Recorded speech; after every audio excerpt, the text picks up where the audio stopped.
Bear with me one sec. I'm going to take care of a technical issue. Uh, have you already mourned Elzarin? Um, Not yet. I feel like that'll be tonight. I haven't made a new character for him yet Did to you get your replace him. Jesus candles like in like a pattern, Yeah, well, it's just the one pain looking one, so along with other ones? just oh oh I mean, no. I couldn't imagine what else you would light. I mean, that'd be the perfect one. Right. That's that's our Daryl candle. And it's funny because it's like I was thinking about how we were talking about like the save and fail whatever stuff, and it's something where you never. It's like we would have to, like I said, min max our characters and then just never get attached. It's just like, yep, this is barbarian number 7. Yeah, I know. I was thinking that the other day too of preparing a longer campaign and then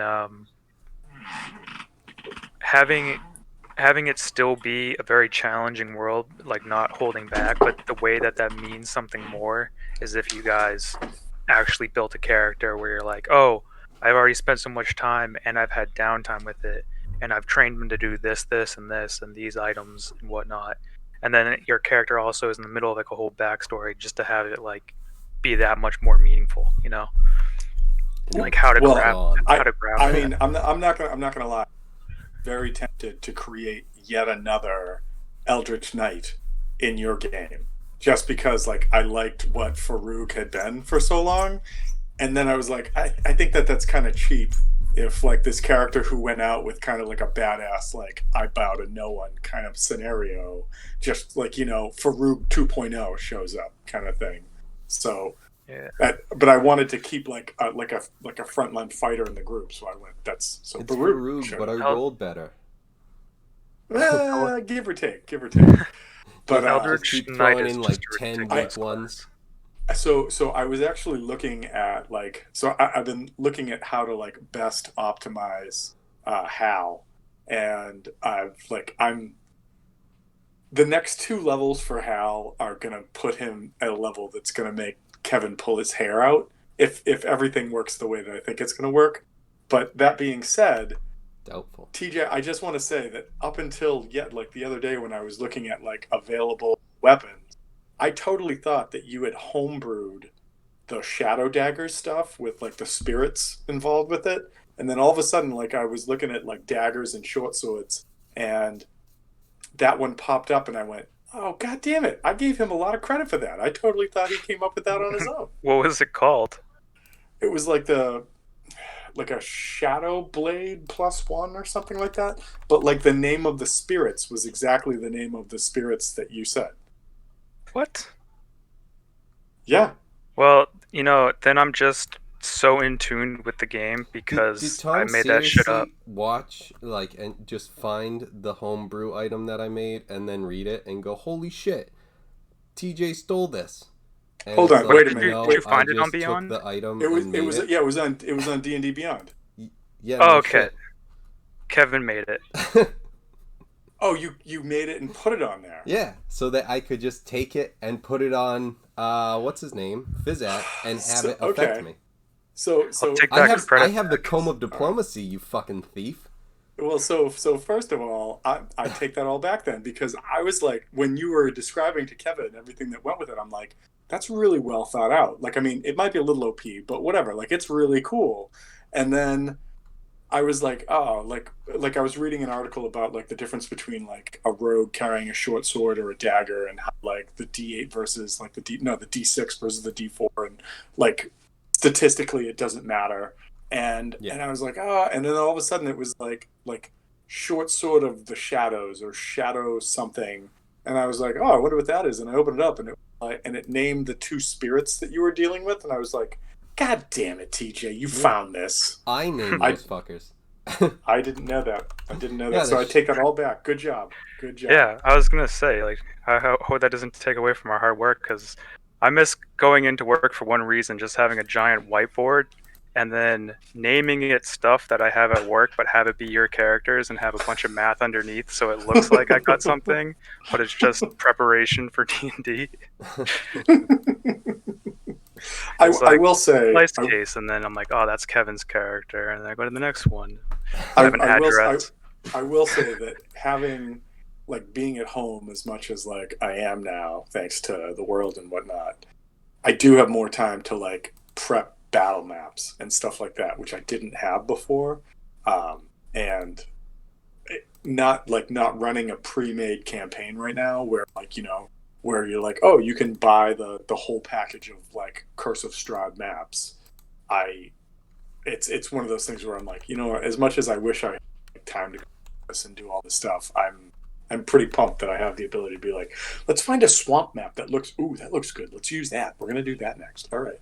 So, Nice. but anyways, all right. So according to my notes, as we jump back into this, we are at the start of round 2. Couple things that are no longer on the map include a wall of fire, but also, Elzrin, correct me if I'm wrong, but I believe that the creature grabbed you, pulled you over to him, and then missed on the bite attack. So you have not actually been swallowed, correct? That is incorrect. You have been swallowed. Yes. I did. So I shit. Did he miss you earlier? Yep. Oh, okay. All but right. then he used his tongue and grabbed me. Yep.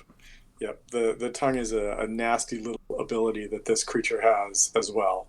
All right, so we are at the top of the order. The frogs are going to go first.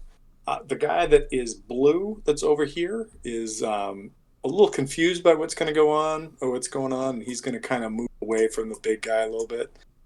Maybe he's hopping on lily pads or whatever. The 2 dudes that are here that are inside your sort of beam of light are going to try to attack you, Reamer, but I need to give you what is the save I need to give you? I'm pretty sure it's wisdom. Let me make sure. Gotta do it. I'm pretty sure you're right. First check on this thing of the night. It's level 3, right? Because it's this one. 15 wisdom save 15. Yep. All right, I'm going to roll twice because I got 2 of them. The first one will be for green. The second one will be for heart.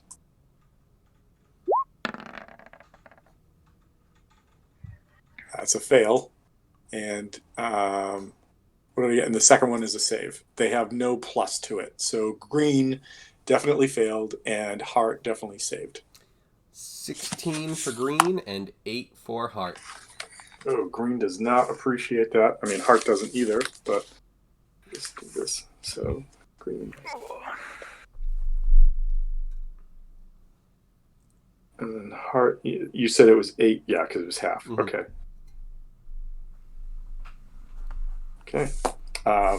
With that, you have reduced both of them to the same amount of hit points, but I'm not going to tell you how many those are.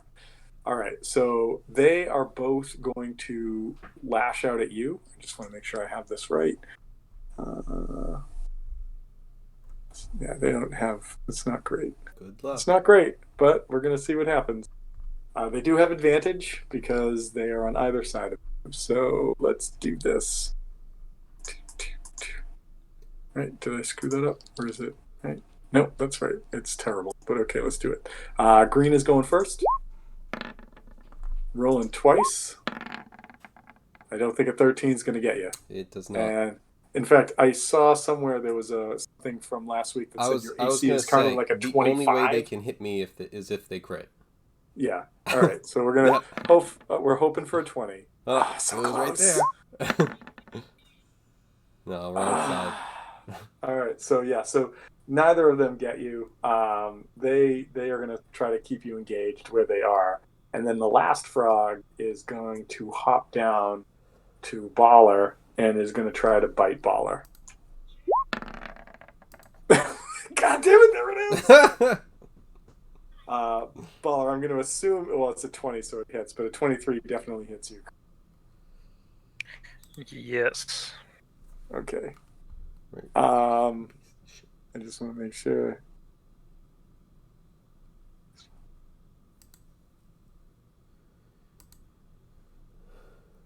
Okay. All right. We will deal with that as it comes. But basically, this thing like just leans over, opens its mouth, and goes "Wah!" and like eats and it just swallows you whole effectively.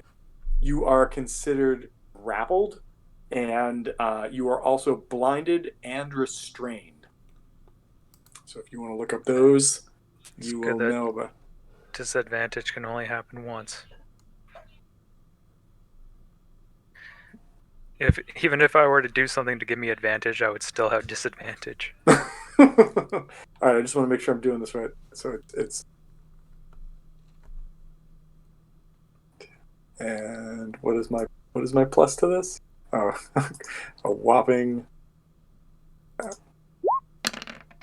Oh, decent roll. You take 9 points of damage. This thing like bites you, and you get sucked down into its stomach. All right, that was the frogs. It goes to Elzarin. Elzarin, on your turn, you find yourself. It's the wrong creature. Okay. A swallowed creature is blinded and restrained, has total cover against attacks and other effects outside this creature, and takes 3d6 acid damage at the start of each of this creature's turns. So you don't take that yet. Oh, cool. This gullet can hold up to 2 creatures. If this creature takes 20 damage or more from a single turn from a creature inside it, the creature must succeed on a con save or throw you up effectively. And then you basically get thrown out and fall prone 10 feet within it. Okay, yeah, so those are the rules. So effectively, right now, you are grappled and blinded and restrained. What do you want to do?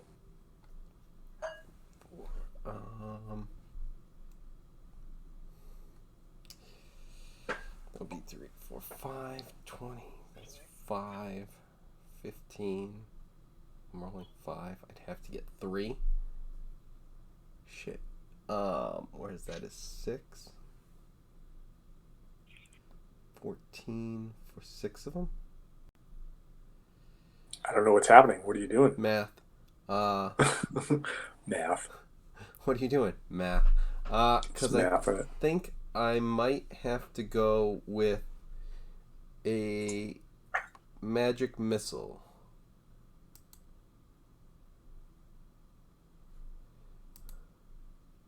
Okay, so you basically just like summon this energy from you, and these bolts fire out from all around you, right? Because it's going to hit automatically. I'm just kind of going nuts at it, just like fucking bunch of shards. So this is at 4th level. Okay. Oh, Jesus Christ. Yeah. Is that 5 bolts or 6 bolts? I think it's 6 because it's 3 at first. At second is 4. Third is 5. 4th is going to be 6. Okay. All right. 6 bolts. All right. So let's roll these guys. Give me some 4s. Those are not.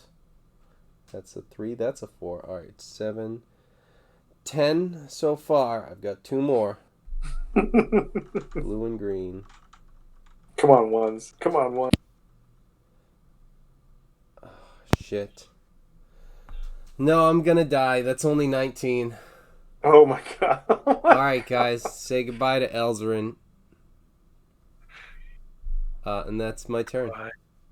Okay. I will say that you're, like, anybody that's outside this creature, and I'm just gonna call it, it's called a froghemoth. Anything outside the froghemoth sees its belly, like, expand for a moment, and then it just contracts back, and the thing's like, I gotta deduct some points, and I gotta make a mark, because this guy, from that hit, has taken enough to get down. You dropped him a quarter at this point. No, okay. That's me. Oh, did I put that on you? I'm sorry. Yeah. I did not mean to do that. Nope. No, what you want to do with that is, there we go.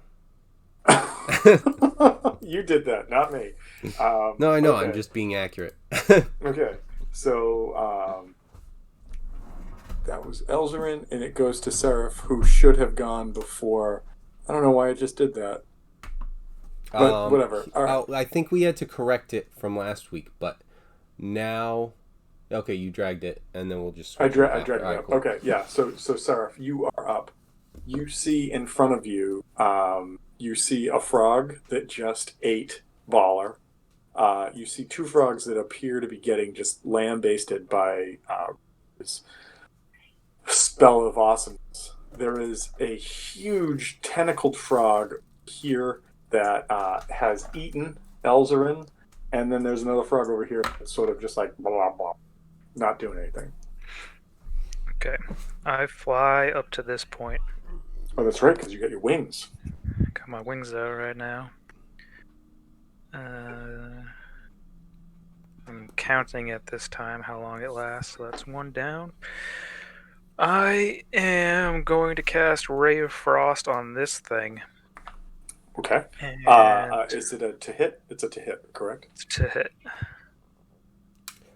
Oh, fuck. No, probably not. Never mind.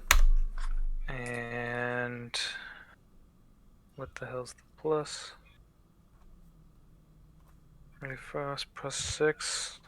Does a 17 hit? 17 hits. Do some damage. Dope. And this does specifically cold damage, correct? It does do cold damage, yep. Okay. So it does. That is fucking lame. I roll 2 ones. So it does 2 points of cold, but it also does 8 points of radiant in this Good. form. So 10 altogether. Yes. Okay. I laugh only because I cast a second level spell, Inflict Wounds, 3d10. And, oh no, it was a first level spell, 3d10, and I rolled, what, 8? Because I rolled a 6 and 2 ones. No, it's terrible. It's so terrible. Yeah, I just But, rolled okay, 19 so when I you needed to get 20. You cast so, a spell. With What else there. are you doing? Or are you doing anything else? I cast that. Moved.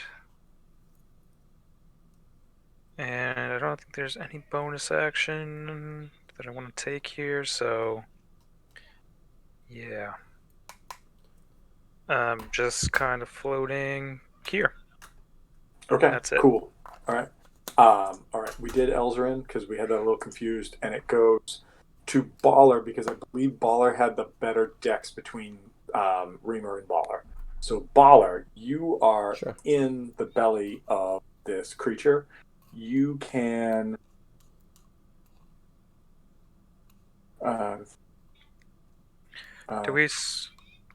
Did you put you're incapacitated, Elzarin? Elzarin's incapacitated? No? No. He was just saying he was premeditating he's going to die because he's this thing. He is grappled and restrained. So basically, you are grappled and restrained, which And blinded. no, blinded is, and it's something that's specifically happening in the belly of the big one of the froghemoth. In the frogs itself, you are just grappled and restrained, which means your speed is 0. Attack rolls against you have advantage, and your rolls have disadvantage, and then the creature has disadvantage on dex saving throws. I So imagine basic- it's just basically you're the arm. You're the on? I don't know what that arm. means. Arm. Oh, yes. Right now, Baller, the arm right here. So, Baller, what do you want to do? You can try to escape it. You can try to do damage to it. You can try and run from it, but it'll come eventually. It's going to get you. So, basically, if you want to try to escape, there is DC for, like, an Run opposed... from it. No, You it's can dread it. it's just a straight DC to get out of the frog. Because this attack hits... Swallow is blinded and restrained. Oh, the grapple ends. Swallow is blinded and restrained. You are blinded and restrained. I'm sorry. If the frog dies, So the swallow creatures. I have 2 forms of disadvantage on me, right? Then, because blinded is disadvantage. Yes. So you're blinded. So even and if I were restrained. to attack recklessly, that cancels out 1, but I would still have. Okay. So No, don't it's attack like recklessly. football, I thought. One cancels out the other, no matter what. So Like, that's I know that that's a you. good question. If there's two negatives, though, Double doesn't it bring it into the disadvantage is negative? canceled out by single advantage. Same thing the other way. I'm pretty sure. Really? It doesn't Because like add up where it's like, I oh, and then they. no, I you're know right. it I think you're doesn't. right. I think you're right. Okay, I know it that's doesn't. I know it doesn't add up. Like, you don't roll if you have double disadvantage. I know that you don't roll like 3 die and take the worst. Like, I know that that doesn't right. add up that way. But But I didn't know that advantage cancels out all I believe disadvantage. that's the case. I believe it's like football, where if one team gets 2 penalties and the other one gets 1, it doesn't matter how bad the 2 penalties are. It's like, no, we You only just get the one. cancel everything and reset the down. In this case, it would just be everything cancels, you swing as normal. I believe. So I think you're right. I think you're right. And you know what? Instead of like playing like let's look up rules right now, Because like that's the let's roll with easiest way that. to have Yeah, done it. let's roll And with it. 5e does easy. Yes, but I will I say mean, this is there's no amount of damage that gets you out of the frog until the frog's dead. So there is a different scenario with this Well, animal. there is probably an amount of damage. Well, if you can kill the frog, then you're out because that's what happened to Elzarin during the first battle.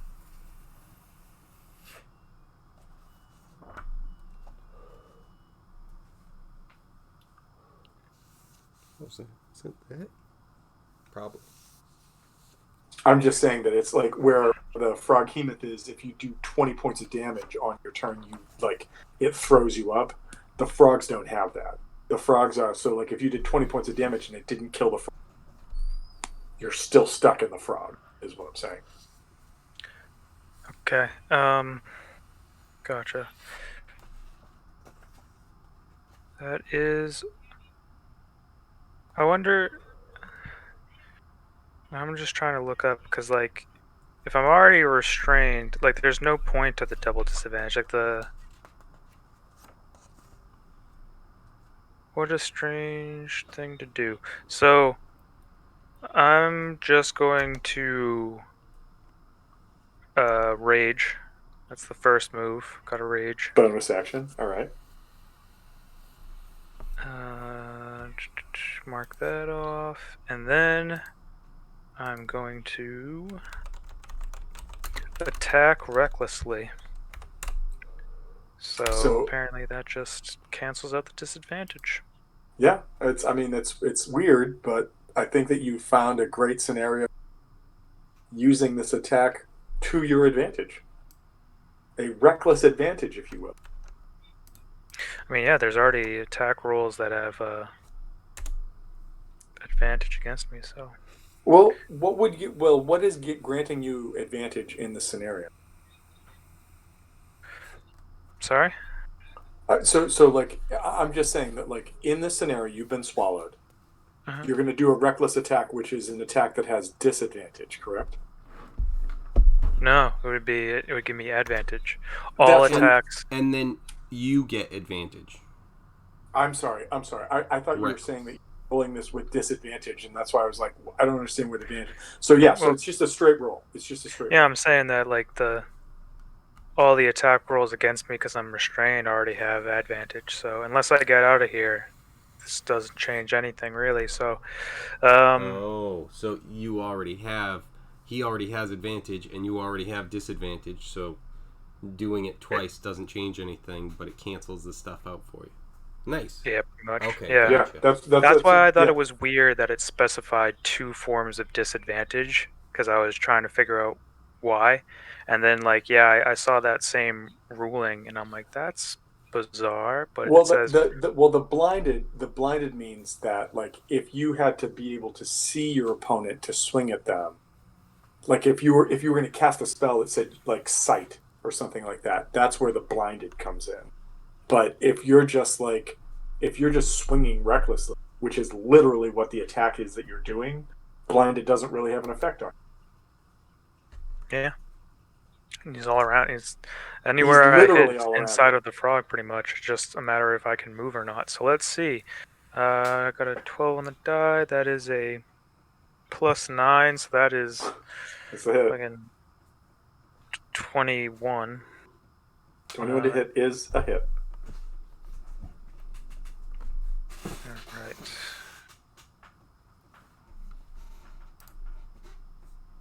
6.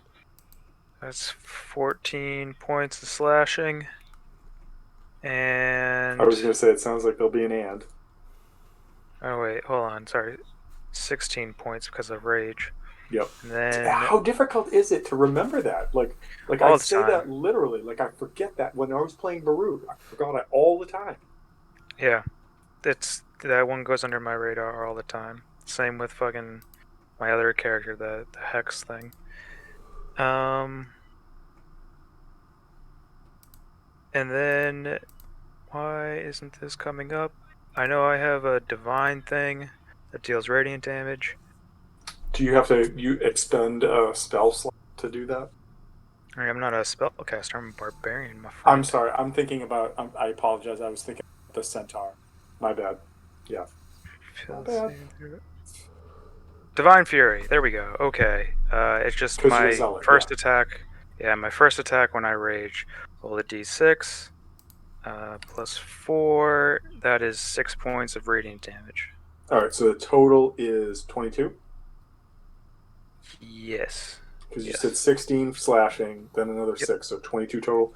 Okay. Yep. You cut into this thing like just and you feel like just entrails and sloshing and grossness and like the thing's like but it's still got you in its gullet.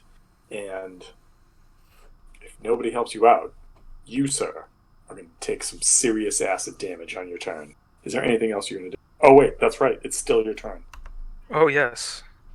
And because it's baller, you already know what I rolled. Yep. It's fucking...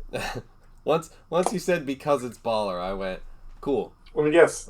You decided to pull out of your ass and then just throw it at somebody. You know, something you should probably have disadvantage on, but you don't right now. So, yeah. So, what are you doing for damage on this? Gotta put a Daryl Smite on this. Gotta put a Daryl Smite on it. 1, 2, 3.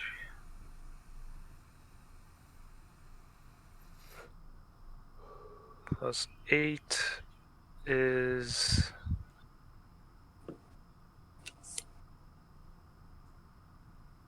23 slashing. Jesus Christ. Oh, wait. Oh, no, go ahead. You're all set. Just keep going. And Daryl Smite is 7 radiant. So, prior to you doing that, I probably should have done that. But now that you've done that, I'm just going to do this. And you come through with the second cut, and just daylight opens in front of you, and the frog's like, and keel to its side, and you kind of, I'm going to say that, like, well, you haven't moved at all, so if you want to use your move action to try to, like, way out of its belly, I'll give you that right now on its turn. Oh, it's not dead? No, it's dead. You murdered it, but you also cut a hole out of its stomach, and you can wriggle your way out right now if you want. What did you say? I said not only did you murder it, but you also cut a hole out of its stomach, and you can wriggle your way out if you want. I was hoping that I just come out and it explodes and I go, freedom! So whatever you want. I was Whatever you imagining want, almost like a Looney Tunes, like you cut at the top and then it just falls down like one of those outfits when like Bugs is wearing something just like way huge on him, and it's just like slice and then it just falls down like it's just a frog suit coming off you. He's just my new unarmored armor. Exactly. I got my frog armor on. That's actually a little bit better. And then the frog suit just goes whoop. The only thing I got out was my sword, and I have a frog around me, but it's just Baller's face out of his throat. That's it. And you know what? I'm glad you said that, because I really thought you were wielding a battle axe, because you're fucking you're your buddy's cousin. So it just makes me think that all the time. But anyways, okay, keep this moving. It goes to Reamer. Reamer, what are you doing? I think I'm going to let's see. Yeah, I'm just gonna walk around this guy, provoking at Okay. first, Yep. and then I'm gonna have Sacred Flame Okay. cast on this guy, which is a Dex save. All right. Let me do an attack of opportunity first. I Yep. highly doubt it's going to work, but we'll see what happens. And I think it's only a +3. Okay.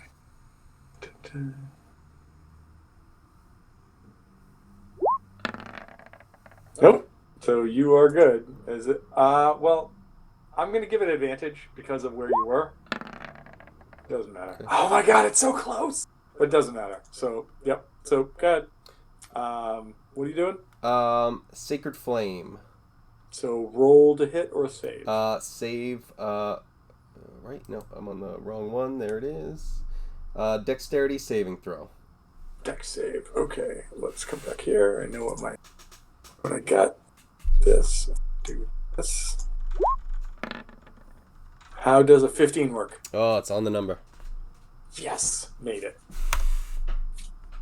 I have to root for my monsters because nobody else will. All right, that's all of Reamer's turn. Okay. It goes to Captain Frago here.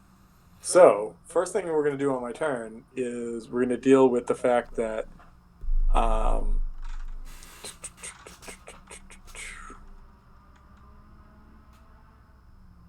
where is it?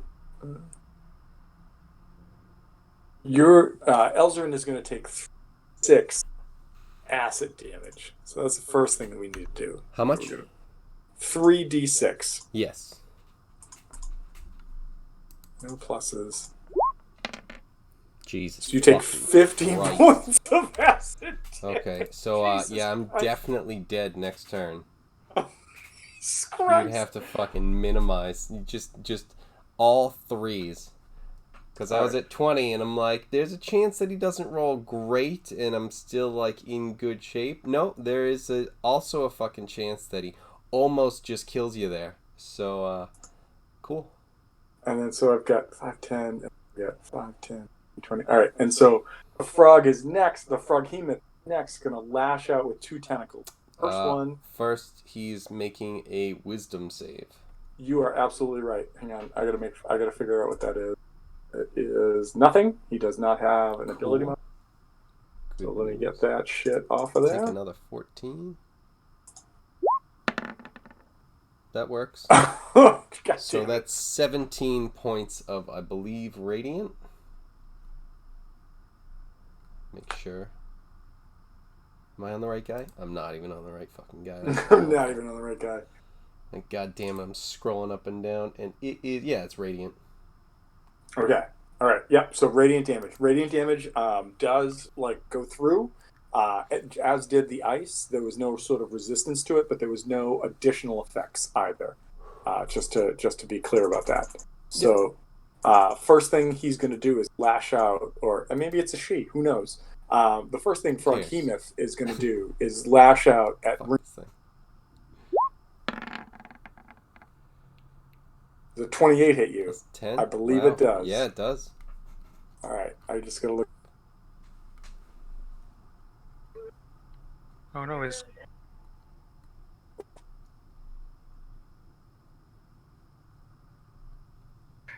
we lost it there. Oh, you still got me? We're here? Yeah, you popped out. Oh, sorry. All right. And so, Reamer, you take 21 points of damage, which means you're going to have to make a con save of 10 to keep that radius spell up.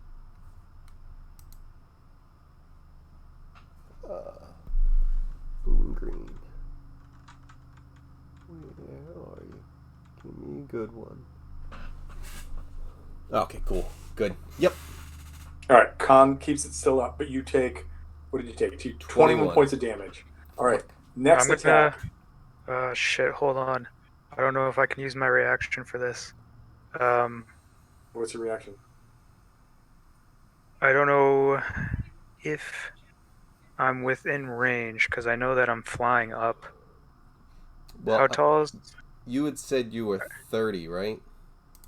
Yeah, I flew like 25 feet up because I moved back and then I went up like 25 feet and then I just came over here. And I just need to know if I need to be within range of you or within range of the frog. Uh, Uh, well, it's What's the 30 or ability? 20. it is paladin, and I shouldn't be on baller. That's why I'm not finding it. Um, it's called rebuke, rebuke, rebuke the Rebuke. violent, rebuke the violent. Yeah. Okay. Its reaction. Here it is.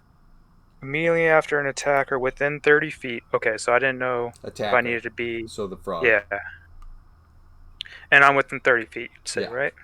Yeah, you're 20 on him. Yeah. Yeah. All right. I need it to make a wisdom save. Wisdom save. Okay. So I'm gonna do this.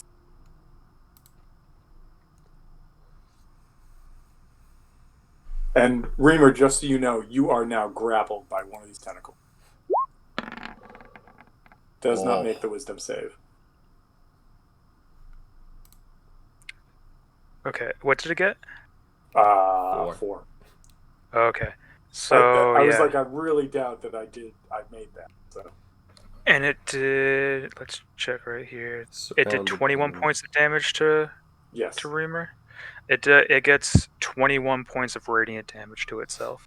Wow. Is this like an every time thing, or is this like a once This kind of is thing? this is my channel divinity. Oh, cool. So like, how many? Yeah, but how many slots do you get at this? At this level 1, I think, as a paladin. What level All are we? right. So Yeah. I'm gonna put a with that hit. I'm gonna put a red mark on this guy because he's basically just got brought down to half. Nice move. However, remember what I said, Reamer. You are grappled. Next thing I'm gonna do is fire out another tentacle, and that tentacle is coming right at Seraph. It has 30-foot tentacles.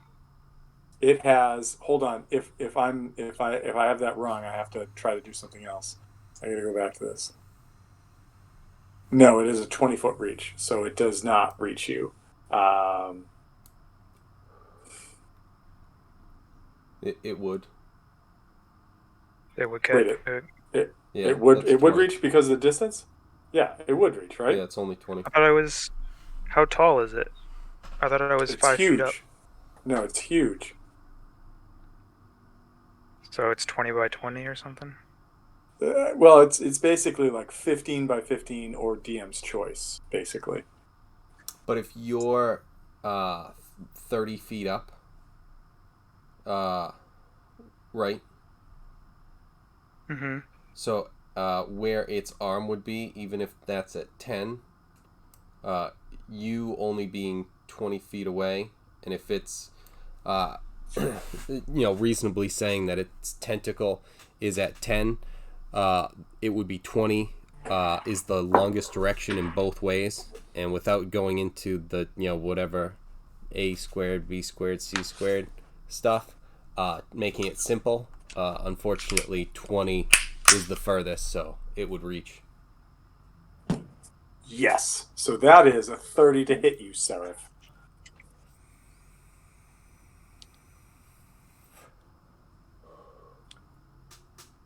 And I am going to. I'm going to roll. I'm not getting into the a squared b squared thing, but I feel like an upwards movement just costing 5 feet. Like, I'm okay with this scenario, but let me just put it this I'm really way. not Like, actually. the creature never. So what's the issue then? The creature never used its movement. So like, if it needed to move at 5 feet to get to you, it could move 5 feet to get to you. Then I'm okay with that because then I'm within range. Like, if it can do that, then I'm not against the attack. The only thing is saying that I'm 5 feet up. If it has a maximum of 20 feet and it can go 20 feet, that's fine, but it would still be under me. And if I'm 5 feet up, it would still just be just out of reach. Do you know what I mean? If it's going like fully out, and then if you just go up slightly, like, it would still just be out of reach. Like, I just want that movement to mean something. That's all. What movement? I'm Because just confused. You want I what want movement? that I think what he's saying is extra that because he's that above extra the length ground, to mean something. yeah, because he's above the ground, that he would have additional feet. What I think Kevin is trying to say is that because this creature has the height that it has, that's what's negating your height off the ground. Like if you had gone an additional 20 feet off the ground, he could not reach you, kind of thing. And I'm saying that speculating math because I am no mathematician, but I think that that's where the circumstance comes in. Like, What I am saying as well, though, is that in order to maintain that 20-foot distance between the two targets that he can lash out with, I can move even closer to you and still get you. Is the thing. So Yeah, So I'm completely cool is, with the. is my? I just wanted to ask: is it something where you were trying to stay above its reach? Yeah. Oh, okay. Well then, I I mean, in that case, I would say that that would be something that, just in my opinion, you would have obviously known to go up like 5 feet or something, where it wouldn't be something where you wouldn't be able to cast that thing that you just did, but you are intentionally staying just out of its range. Well, I I mean, mean, I there is a scenario where I can still hit it 30 feet away, and then it can't hit me 20 feet. right. And then this is a moot point anyway if it just moves. Like, I'm completely fine if the monster spends movement and gets me. It's just that I want the vertical to mean something. Yeah. Because, So like, it can reach 20 feet up and then 20 feet that's across, but it can't go, diagonally. that's why diagonally. I'm Yeah. saying it's like, I mean, the easiest way to do it would just be to say that you, Well, as a player, would have known to have been 5 feet up, and it can't reach so you. so to be honest, my plan was to stay there because I was equidistant between the two of you, and then I was going to move to get out of this burning sunlight thing that's going on at the end of my turn because I had not moved when I started. But if I say that I move down here and I get out of it, I'm clearly within range of you. However, that means that that Reamer needs to give me a no. I'm sorry. When you're grappled, you get dragged unless it's on your turn to escape. So Reamer, you get dragged into the water. So my only thing with this would be if he's flying up to try and avoid you, moving anywhere around or underneath him or anything wouldn't actually be anything that you would have been able to reach him with. No, because if my character is If as your tall as character the can character reach up is, like 25 feet or So 35 feet and he's up at 35 feet because he so was here's the avoiding thing: you. if I'm a 10-foot character, like my character is 10 or 15 feet tall, Yep. my shoulders sit somewhere right around there, and I have a 20-foot reach. I should be able to reach something that's 20 feet above me, correct? Yes, so 30. And so what I'm saying is if his intention was to fly above you, he would just be at 35 feet or something. Well, right, but he did not. Okay, so TJ, what height? I thought you said you were at 25 feet. I think that's Yeah. what you said. Right. So with that being said, I'm going Right. to say the I know. creature can move over and down. I'm just trying to say if his intention was to fly above that, thinking that 25 feet based on the ruling would be above what he can reach because he has a 20-foot reach, but we're saying that it starts up 10 feet, he would know as a character to go up 5-10 feet. Oh, I see. Like he as a player not understanding the rules, but in the situation you know where you know how to fly and fight, you would just go, oh, I have to go up here because it has shoulders. So let's do this. Let's do this. Let's say that there is a 50-50 chance right now. I think this is the best way to move on with this. There's a 50-50 chance that you 50-50. maybe you misunderstood the height of the creature or you totally understood it. And so roll a d20. Pick low or high, and if you get if you choose low, 1 through 10, if you choose high, High. 11 through 20. Roll a d20, Hi, no I modifier. got 13. 13. You are hovering at, what, 35 feet? At 35 feet, if the creature's shoulders are at 10 feet, even if it's 15 foot tall, the creature's shoulders are at 10 feet and is a 20-foot reach. It can only reach up to 30 feet. I will... Oh, fucking A. Goddamn math.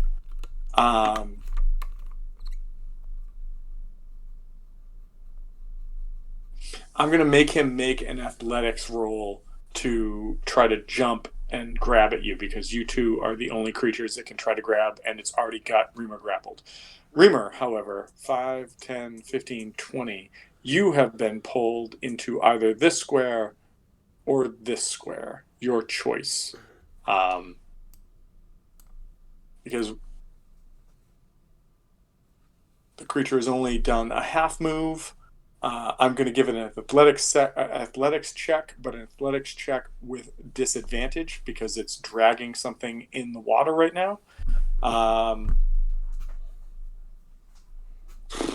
Shit, how am I going to do this? I need to do an athletics. Do I have a bonus to athletics? No, I just have strength, so I'm just going to use that. And I'm going to give him disadvantage because of that, so let's roll this. I'm going to give him a DC of 18 to be able to jump and swing and grab you. If he hits, he uses the roll he did. If I don't get an 18, then it doesn't matter. So Thunder Below, so I gotta do this. God damn it, I really wanted to roll this damage dice. Can't do that now. D20, he has, it was a +6, right? +6. Okay, here we go. I'm gonna roll. That's disadvantage, so it doesn't even matter what this one is. He lashes out to try to hit you with his tentacle and can't do it from where he's at. He may be able to move closer to you and maybe get it. But with that being said, he looks over and sees Reamer where Reamer is, and I need Reamer to give me a strength savings. Wait. Yeah, no. He needs Reamer to give me a strength saving throw. 18. On the number.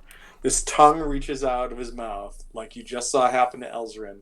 It hits you on the shoulder and starts to pull you, and you just kind of root your feet down into the muck. And it doesn't happen. It just doesn't. It doesn't pull you forward at all. Jesus. God damn it. Okay, so that being said, that is it has moved. It is. What is it going to do? What is it going to do? It has moved. I got to go back and check this out. It has moved. Okay, so it's like 5, 10, 15. What is its movement? Yeah, no, it can't go any further. So okay, it's gonna hang out there. Reamer, one of the things that you notice right now is that you are in the water, and that if you get pulled any further, we have never discussed whether Reamer knows how to swim or what happens when water gets into all his circuitry. But you are basically like knee to waist deep right now. That being said, goes back to the frogs. Blue is still confused and is like, mer, mer, mer. It sort of moves over to here. I need to make wisdom saving throws, I believe you had said, correct? Yes. Okay, wisdom saving throws. So they don't get that. They get that. Let's see. I'm going to roll green first and then heart second. Green fails. Yep, they both fail. So what do we 10. do for damage? 10 points of damage. Oops. 10 points of damage. Hang on, let me put some purple marks on these guys, because they have definitely been dropped down low, but they're not dead yet. This guy the Froghemoth is outside your range, so does not take effect with that. I'm going to drop that to that. Drop that to that. All right. And so the first one that's next to you is just going to try and bite you. And again, I highly doubt that that's going to work, but they are committed. Whether or not that's a good thing or not, they are committed. So. Oh, fuck. You're like a 23. God damn it. All right. The second one swims out to here to get a little bit to lily pad advantage, and I'm going to give him 2 rolls. That's not going to hit you. Come on, 20. Fuck. Neither of them hit you. That is the end of the frog's turn. It goes to Seraph. Seraph, I need you to give me 5 seconds because I need a bathroom break. So hold on.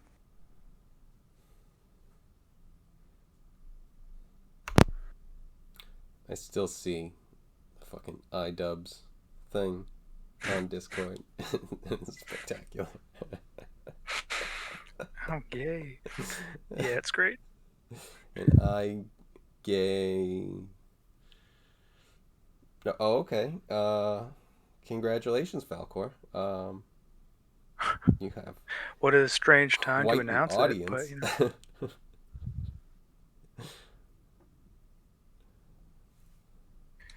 So this whole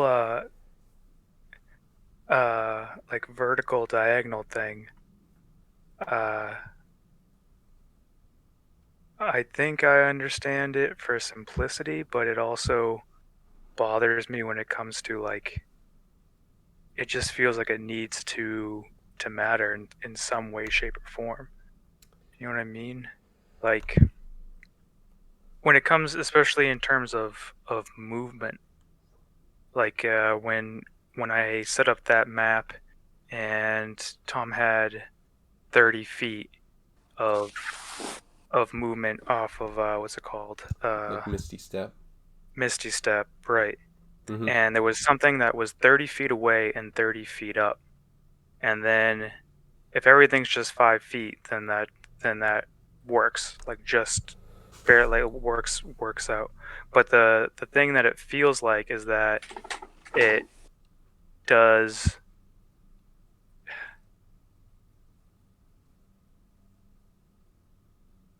I'm not sure how to explain it, because like when it's just on one axis, the diagonal makes sense to me to be able to do that. Like on any basic map, it makes sense. But when it comes to just that the putting in like the y-axis, it just feels like you got extra movement because you do. Well, technically, In reality, like That's fifth why edition, it used to be a diagonal cost 2 square. well, Every other one it's cost actually 2 squares. it's actually yeah, it's basically 1.5. That you can actually have the setting. Like right now, it's just each one is 1, but you can change the setting to each one basically being 1.5. So that would be 10, that would be 15, that would be 20, and that would be 25, I believe. If I'm no, that one would be 30. Sorry, it adds It goes an extra it one. goes 5, 15, 20, 30. Right. Basically. So, like, but that's, I don't know, that just got annoying when we were playing with it. It's just like, just go with squares, just these one square, and then it just kind of became that. I'm still a little disappointed that totally I rolled a get what natural you're 20 saying. against Seraph and I got to do nothing with it. Because like But this aura, if I turn it into a square, it gains area. I mean, it touches all the square. It doesn't touch all the Nope, squares. I lose the four corners. And obviously these ones, are different, but it's something where it's like, those are still affected, but the little areas, but. And because it's a cylinder, specifically in 5e, it would be, this is the accurate one, not the square. Yeah, I think it's a sphere, but yes. if anything that says radius has to be a sphere. Huh. Not necessarily, not if it's a cylinder. Like a Oh, beam. it's just Because like then the other way that I simplify it, the other person can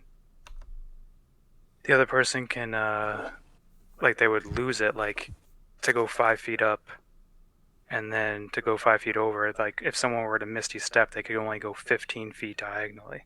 Mm-hmm. Like if I were to keep it simple math wise, which would rob movement, and then Yep. it would also, but the other way they get extra movement in the other scenario. Yep.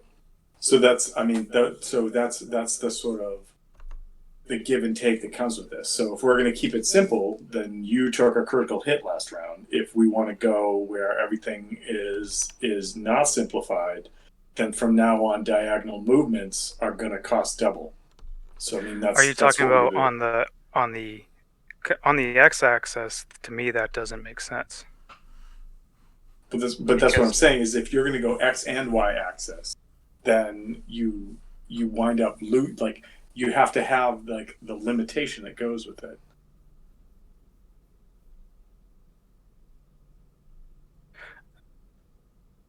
I mean, on one plane of movement, it makes sense to me to be able to just move 5 feet in any direction. As soon as you add the y in there, it's like, to me, you have to go 5 feet across and then 5 feet up, and then 5 feet across and then 5 feet up. Mm-hmm.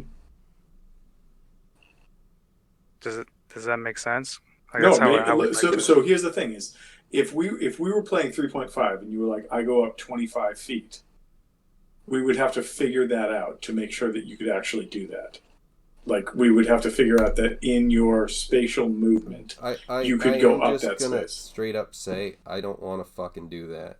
That's but that's the case. Is like if we're going to keep it simple, then last round I landed a critical hit on him. So I mean, what are we going with here?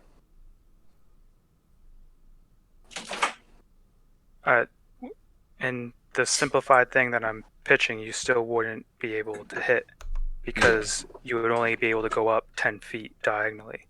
You could go 20 feet across and then 20 feet up. But in like my still simplified pitch, going diagonally up, like up and across, you would only get 10.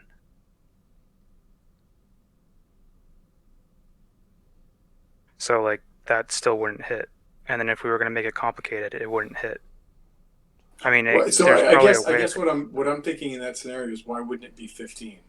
Like why would because if we're using the 4 axes would be too far, wouldn't 3 axes be 20 feet and it could still reach 15?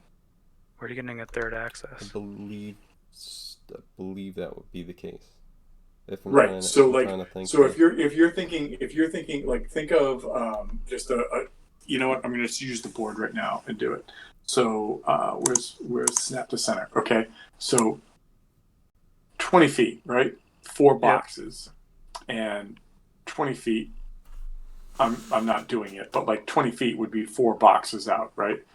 But as I swing between this, right, like 15 feet is still 1 to 3 boxes out.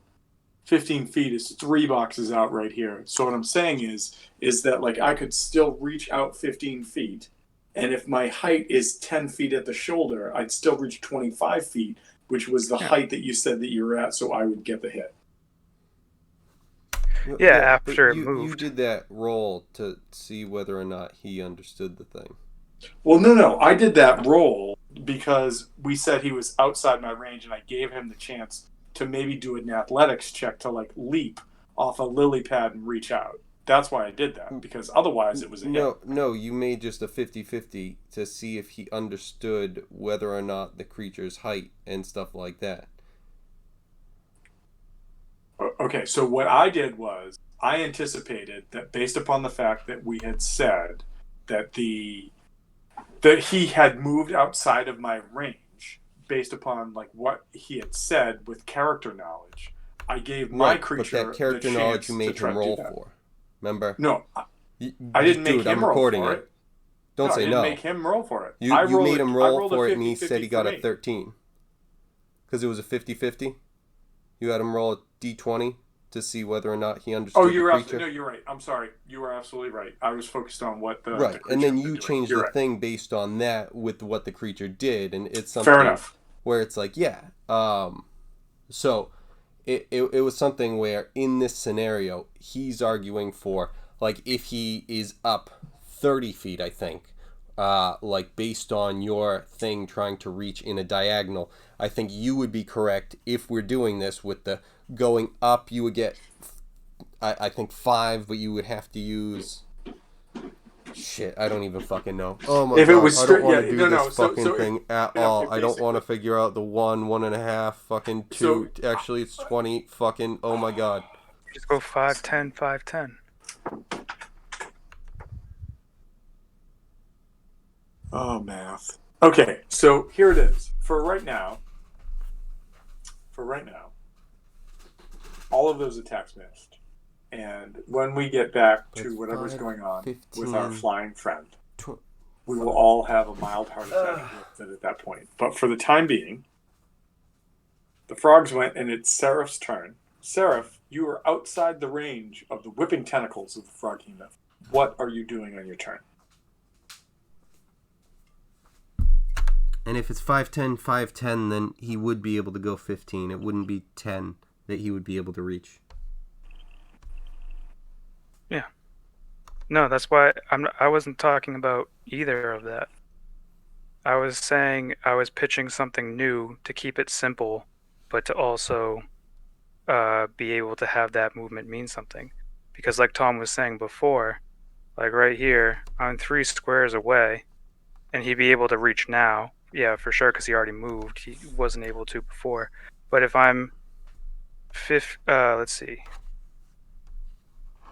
Yeah, 3 squares away, and then I'm also 3 squares up. I just wanted the 3 squares up to mean something. So I was just saying, just count everything as 5 and keep it simple.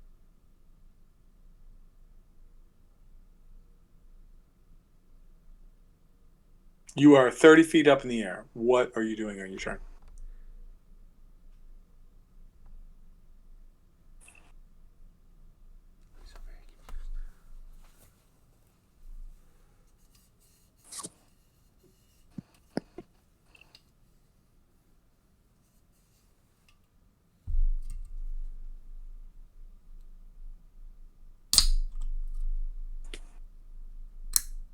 TJ, are you boycotting or are you muted? No, I'm just thinking. Oh, okay. I mean, I was just trying to figure out if what I was saying before just made sense. I know that we want to continue, but guess we'll talk about it later. I'm willing to discuss it. I'm just confused as to exactly all of it.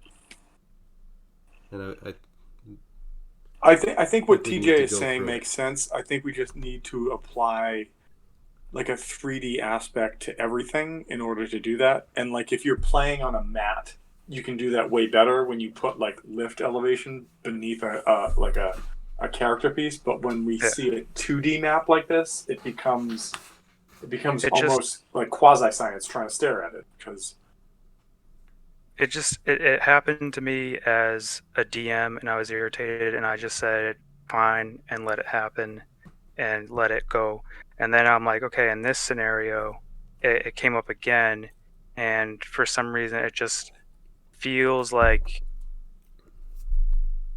that I'm not grasping the distance. Like it just felt like it doesn't mean as much. It feels like you can just like, oh, just ignore it, and it feels like, oh, you can get. Yeah, I can reach. well, Even with the monster starting 10 feet up, like it didn't matter. The point didn't matter like in the least bit because the monster still had movement and could reach. It wasn't like the monster spent all its movement and then says I can attack you. But Well, I mean, so technically the monster had half movement because it was dragging a grappled creature, aka Reamer, and pulled him forward 5 feet. If I had known that that was the thing, I would have moved him in a different way, which may have still left him in Reamer's like headlight beam, but would have gotten me closer to where you were. But this is all hindsight at this point. So at this point, yeah, I know. I'm saying to make this continue moving on. You are 30 feet up in the air. There are Froghemoth tentacles lashing all around. What are you doing? Um, Your I friend is in its belly. The guy who owes you money. He does That owe is me true. money. That is true. It won't do me much good here, but he does owe me money.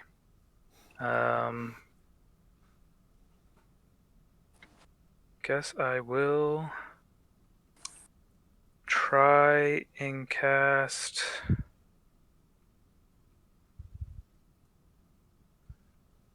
Is this concentration? No. I cast sleep on it.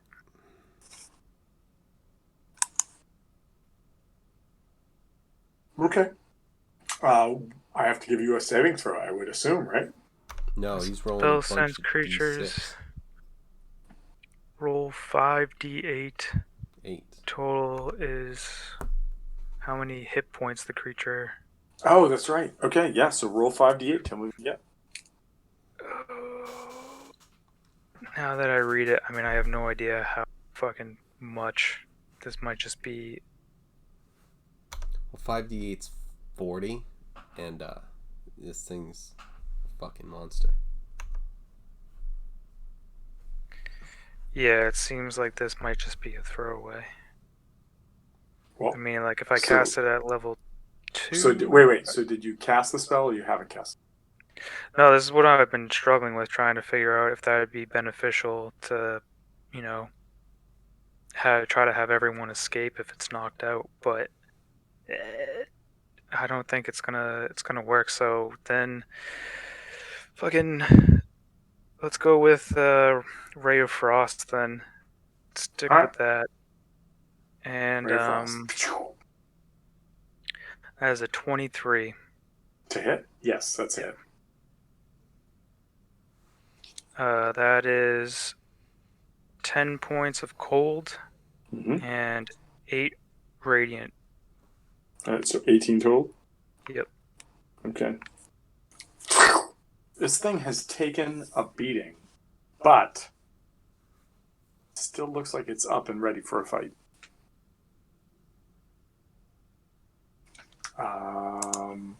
That goes to Baller. Baller, what are you doing?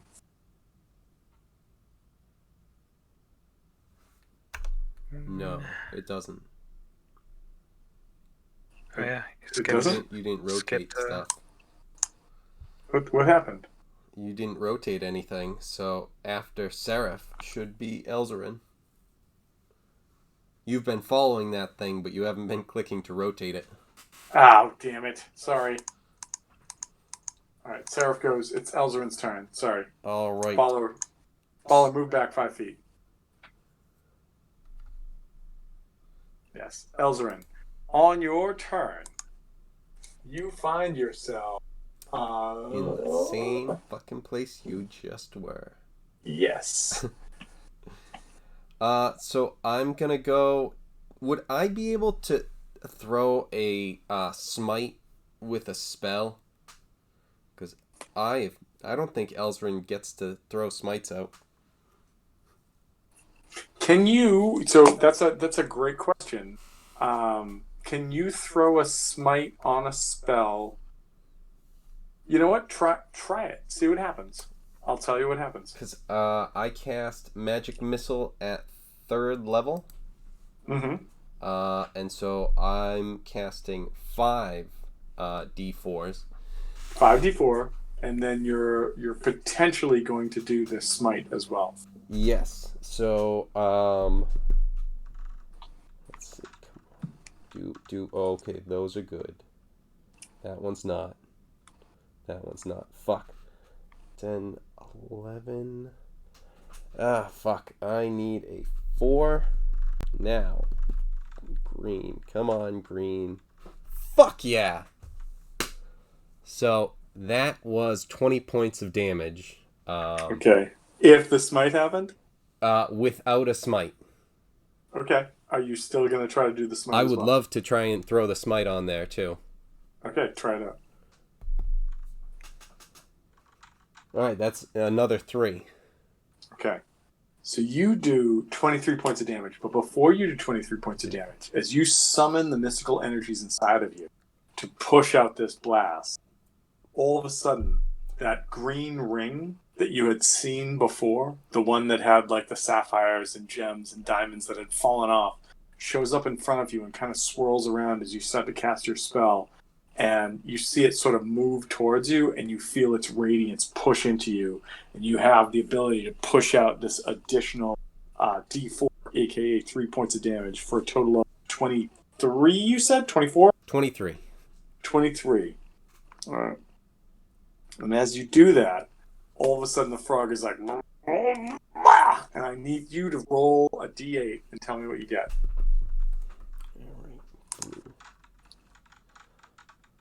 Oh, come on, it blocked it. 5.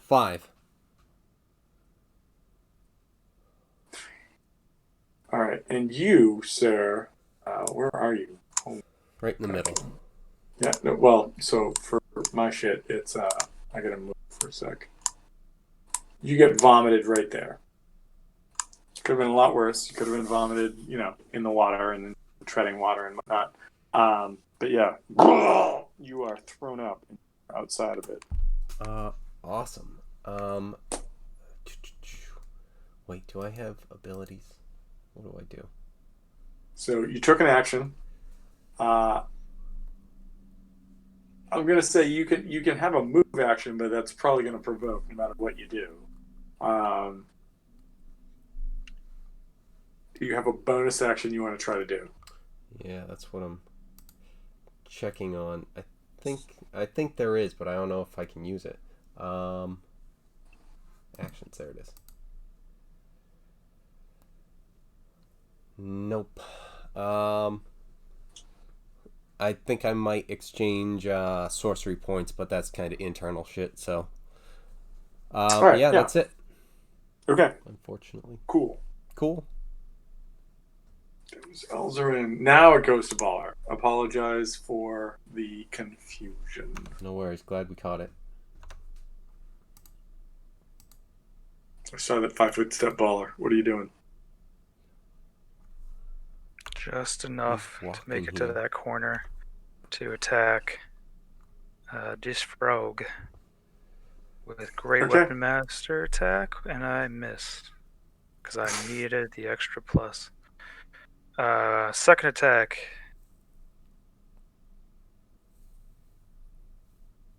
Should I just start re-rolling natural 20? I feel like this character is ruining my credibility.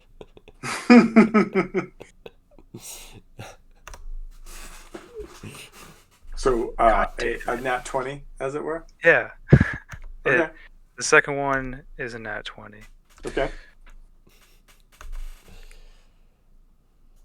Let me ask you this. What is the minimum amount of damage you can do right now? Minimum... Let's see, just on slashing alone. 3, so that's 4 plus 8, so 12 is the minimum. You will murder this no matter what. So how would you like to destroy this rock? I want it to run over, and I miss because I'm just covered in frog guck already. And then my first attack gets the stuff off my face, and then I see it, and I'm able to decapitate this one. All right, so you're like, and you come back and you're like, and like the thing's like, and it stops halfway as your sword cleaves through, and the head sails off and lands on the bog water and slowly sinks below. Are you doing anything else in your turn? You moved, you attacked twice. Well, I mean, you attacked, but you doing anything else in your turn?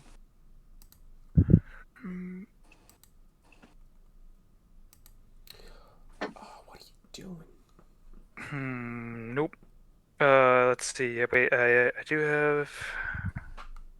Yeah, there's nothing else in range, so that's it. Okay, I'm gonna take this guy off the map.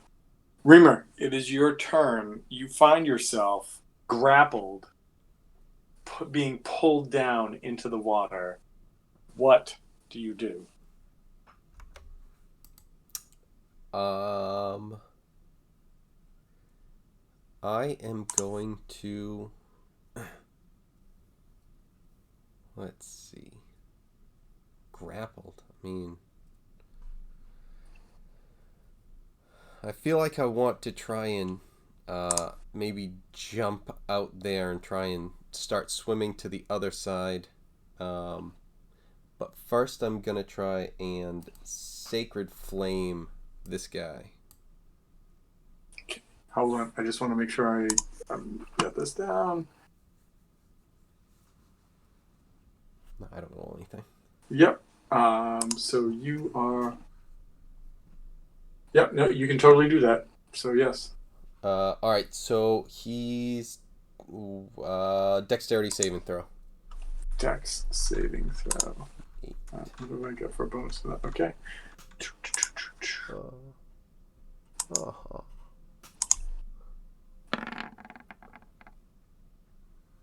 Wow. At first, I'm like, why are there 2 7s? Oh, it's not a 7. All right, so he fails. All right. So he takes a whopping 4 points of radiant damage. Whoa. Calm down. I'm sorry. It's 7. All right, calm down. Let me. But yeah, feeling strong after that one. Okay, what else are you doing?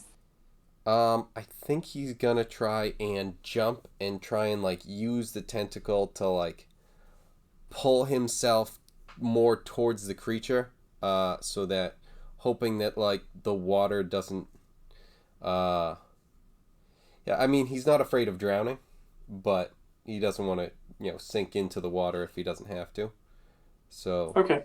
he's gonna. Can you like? I'm just asking. I don't think we've ever gone into this, and I doubt that there's anything in the rule books about this. But can Warforged swim, or do they have like any sort of like just like genetic predisposition to that not working out?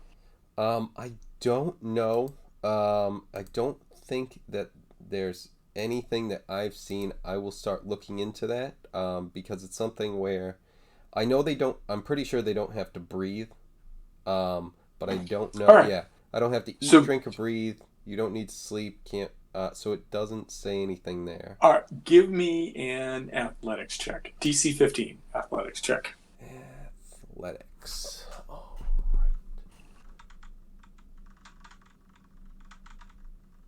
Stay on that. Yeah, fuck. Nope. That's a no. Okay. So you find yourself, you jump towards one of these lily pads right here that you could have landed on, but by failing, you fall into the water. And so I'm going to need you to make a mark about what your hold your breath is. You don't have to breathe. So no, never mind. It doesn't matter. Like this, I'm sorry. You were like, I don't need to breathe. And I'm like, no, let's figure this out. But no, you don't need to. So, okay. So yeah, you're in the water. Splashed in the water. All right. Okay, that was Reamer. It goes to the Froghemoth. The Froghemoth, Reamer, you're in the water. You said that you have a sphere around you.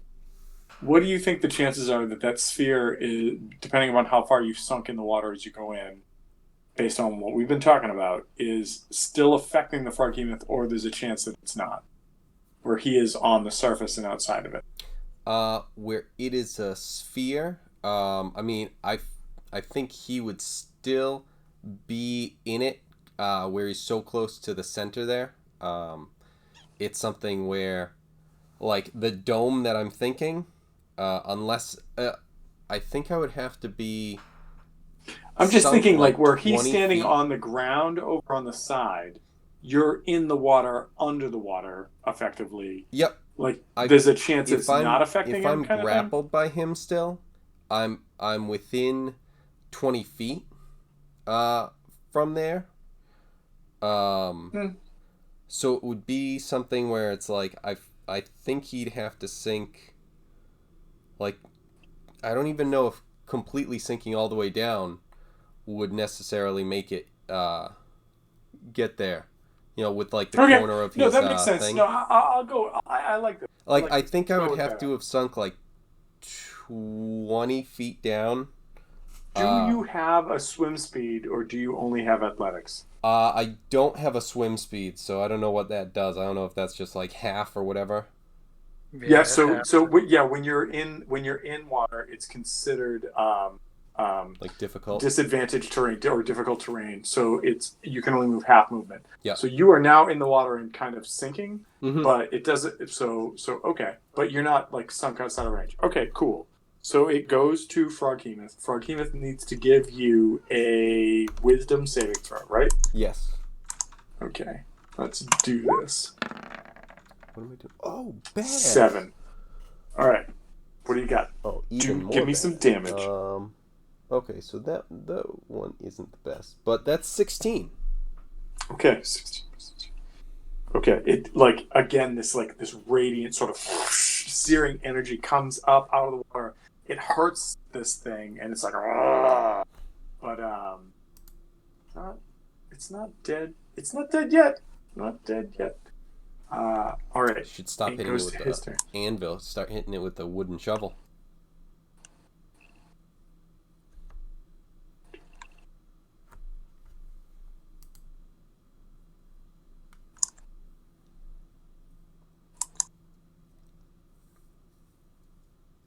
So TJ, based upon your height right now, and me being underneath you, being able to reach up 30 feet. 20. Right here, right, 5, 10, 15. Oh, you're given the additional because you're 10 feet up. Yeah. That's what you're saying. Gotcha.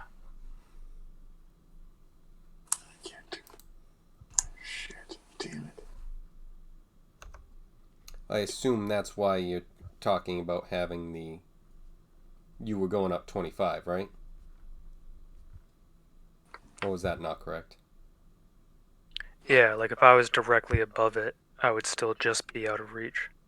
You would still be just out of reach, is what you're saying. Well, I mean, But If I was we're giving 25 it the feet up- height, because if we're Yeah, looking at it because- like a cube as opposed to the flat picture. right. All right. So we're saying, and this is just so it's in my. Your height right now is just outside my reach, or I can potentially try like another athletics, like leap to try to grab you, or no. No, I mean, what am I? You said I'm 35 feet up? I think if we're going by like your character wasn't thinking that it's like 20 feet just from the ground, almost like tentacles coming from the ground or like vines coming from the ground. If you were thinking of like, even if we're saying it's 15 feet tall with a 20 foot, if you go up to 35 or like just above 35, Tom, you would just be at the point where you're reaching and you wouldn't be able to get him, but if you were able to jump any amount up, you would be able to get him. I think that's what we're saying, because TJ, you're kind of trying to just get out of range, right? That's what I was hoping for by flying. And then so he's jumping up to try and cancel that. So it's like, yeah, if you're doing that, then yes. So this is what I'm going to do. I'm understand. going to slide my way over here to like slide my way over here. First tentacle is going to come at Elzarin. Second tentacle with an athletics check, DC 15 this time, because I'm not on a pad in the middle of the water, to try to get you. If I get it, I get you. If I get a 15, I can try to hit you. If I don't, I don't. And then we'll see what happens from there. So first tentacle is coming at Elzarin. Would that guy have provoked? So with a 20-foot reach, he's left out. He's left outside. I don't have a 20-foot reach. Yeah. No. I was just about to say that. So yes, if you have a melee weapon, yes. I'm not sure you can attack with a spell. Well, unless it's a reaction. Sure. Because I can. Okay. All right. Because I have Warcaster. Oh, that. Wait, okay, no. Fair enough. Yes. Shit, I'm looking at the wrong character. I might not be able to do that. I can do that. You're looking just at not with this guy. Reamer right now, aren't you? Shit. Where did I see that? That was in reaction, Warcaster. All right, so actions, reaction. Shit. All right, so nothing. So yeah, that Okay. hits. All right, 23 hits you. All right, so here comes the damage from the tentacle. I got to go back and look this up because I keep forgetting. Elzrin's down. It is 3d8 plus 6. Okay, so 3d8 plus 6. Fuck. 22 points of damage coming So at you. Elzrin's down. And All right, you failed tentacle. to save. Whoosh, comes out at you, hits you. Okay, next thing that's going to happen is I'm going to roll a d20 plus 6. Failure. DC 15 to see if I can leap up and try and slap out at this dude in the sky. 18. All right, here comes the roll to try to hit you, Seraph. 29. I think that's a hit, right? Yep. Okay, 3d8 plus 6.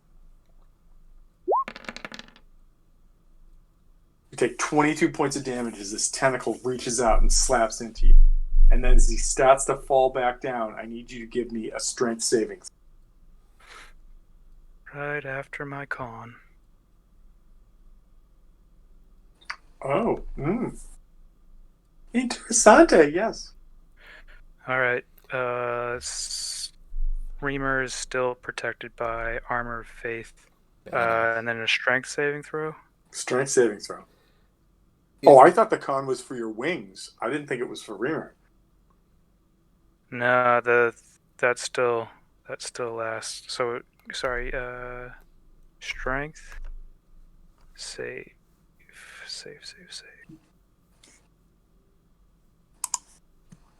Plus 6.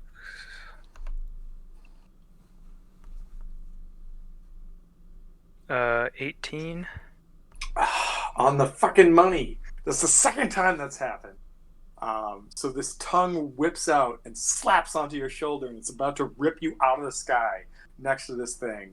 And you somehow, whether it's your wings or maybe your shoulders, or just brute strength, you're like, ugh! You throw it off, and this frog like crashes back down right here. I was right there. 25. Froghemoth's gonna move right. No, Froghemoth's gonna move right here. And does that drag Reamer? Hold on. 5, 10, 15, 20. No, you're still fine where you're still being held. Like, you're grappled, but he just sort of like pushes you down into the water a little more. Like, try to keep you and your burniness away from it. All right, that was Reamer. It goes to the top of the order. It's the frogs.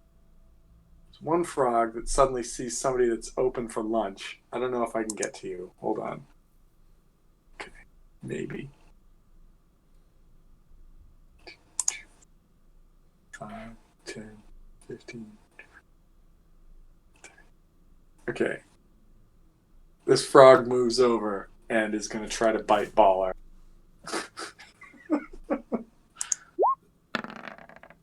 There's a 15 hit Baller. Nope.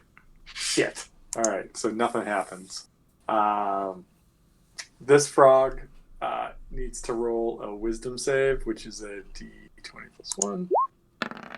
It fails, so I'm going to assume that even as you get sucked down into the quagmire, Reamer, you push out this energy. What do you do for damage? So 15. It's even better when you say it without mute. 15. 15 is more than enough, and this guy goes into the boneyard. He's not there anymore. Nice. Elzarin, you said that you are down. Are you like down? Like, did you have to make a death saving throw? Did you make a death saving throw? And throw? I said that I failed it. So better. I think you may have been muted. I didn't hear that. So okay, all right. Check the tape. Check the tape. Probably all right. won't. So that was the frogs. It goes to Seraph. Seraph, what are you doing?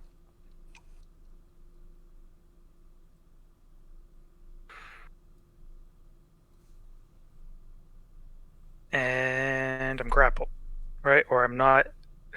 Was this one of the automatic grapples when you get hit by Yes, it? yeah. When you get hit by it, you are grappled. So you are currently grappled. You get pulled down. You're about 20 feet away from this thing right now. You can Okay. try to make, as an action, you can try to make an escape. What is it? There's a DC for that.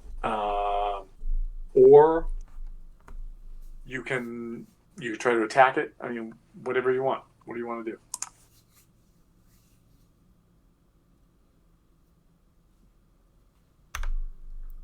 I know this is gonna end up coming up for me too. You can't move with grapple. You cannot move, but you don't have any restrictions with grapple. The grappled condition, specifically, a grappled creature's speed becomes 0, and it can't benefit from any bonus to its speed. The condition ends if the grappler is incapacitated or dead. The condition also ends if an effect removes the grappled creature from the reach of the grappling effect, such as when a creature is hurled away by Thunder Wave or another such spell. Mm-hmm. I'm just wondering. So, like, I guess in Seraph's case, would he not be able to attack you right now with like a melee weapon? Right, like he's being held like 20 feet away. So his only option is spellcasting of some sort or an escape grapple check. I think I'm gonna go with the. I need to confirm something. Bonus action. Nope. All that other stuff's an action. So.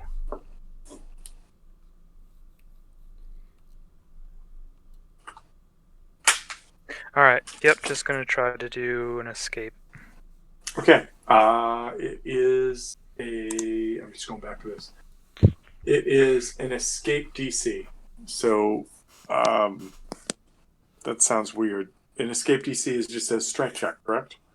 Right? Yeah. I thought it was athletics or acrobatics, right?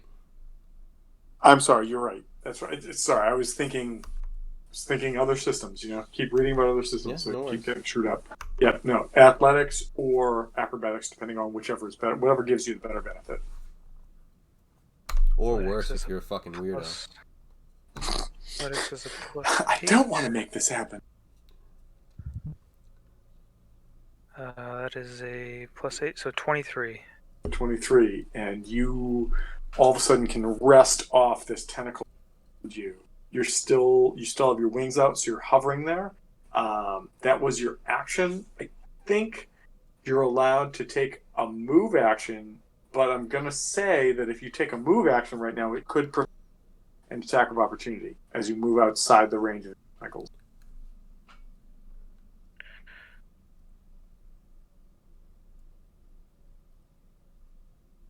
Yeah, I gotta move. All right, so you're going to try to move out. So I'm going to take attack of opportunity against you. 22 hit you? Yes. Nice. You are going to take 19 points of damage, and you are grappled again. Oh, so I don't go anywhere? Okay, so Pull that you was right back. extremely pointless. No, Well, you I wouldn't go mean- back. You would go back to where the opportunity attack happens. So at the end of the 20 feet. I mean, I don't know I'm if sorry, that you're right. matters So for you, 5, but 10, 50, that's what yeah, it would so- be. But yeah, like give or take, right about there. Wait. I have a quick question. Wait, hold on. because- Did he pull me lower last time? He Yes. would have had to 'Cause- have. yeah, if because he was maintaining latched the on- grapple. Came back down to Earth, and then he pulled you Alright. down. So you would have been Just at a quick 30. question, TJ. Well, that's what I don't think I would be out that far because I was already at the edge of his reach when I Well, was back here. Are you going up from there? First? No, I was gonna try to just go out. Would that make it any better if I were going up? No, it would No, just because he be grabs you where either way. Where you leave his reach is where the opportunity attack would happen. So if it's 20 be feet here. up, so Yeah. Well, I was already grappled, so I was already at the edge of his reach, and he didn't pull me in any closer. So this is where I left his reach. This is what I mean by the Right. squares going up So and stuff. so you broke it, but then if you go up, you leave his reach and it goes from there. But if you moved over here and Yeah. you flied that way from there, that's where it would be. So he would get Yes, you but right You're there. right there. you're forgetting the ups that I already was. You're already going out 20 feet. Do you know what I mean? Like this is back to 20 feet up and 20 feet out again. No, I I see what was you're saying. already So, at the so edge. let's say this. Let's say this. So he pulled you down. Like, You were right here. But You if he could pulls move you here within the or range? here, depending upon which way you were trying to move. But you were grappled again because of his ability to attack of opportunity as you moved out of his range. right. And if I'm trying to move just to here, or even if I'm just trying to move up, he would get an opportunity attack. But I'm No. already the furthest I can be right here. But you can also say that you are hovering at like 20 feet right there, so that if you break the opportunity attack on the next turn and take and move above or something happens or whatever, that you're already outside his range. So whichever square you want to be in, you can say that you're on the verge of getting outside of the range, if that makes sense. I think I know that you added things, but now that made me lost. The That's explanation. not what I was trying to do. All I'm saying is that you had said you were trying to get away, right? So yes, if you're trying to get away, you can put yourself at whatever square you considered yourself to be at as you were getting away. If you were going up and out a diagonal, maybe it's the square that you were in. If you were going straight up, maybe it's that one. If you were going out to the left, maybe it's this one. But wherever you're at, just know that you are right on the periphery of what that 20-foot range is, whether it's up or out, because that's when the attack of opportunity would have happened. And right. Yeah. Perfect. Okay. So that's what I'm saying. Like moving me out any further, it wouldn't help, because even though I'm only 10 feet away on the one axis we can see, I'm actually up however many feet. So right. I'm already if I were to move anywhere here, or okay, now that opens up that. But I can't even go that far because it just activates it right away. Well, not knowing what your intentions were.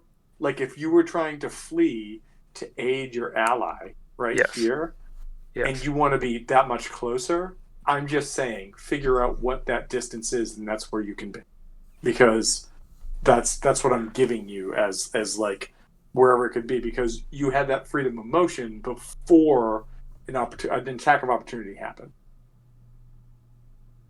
And this is actually one of the reasons why I think Pathfinder 2nd Edition so you're saying cool. if I'm okay, I think I understand what you're saying now, that I can move within his range and go to the edge. Yeah, you Correct. have anywhere to move within this box. 20 feet.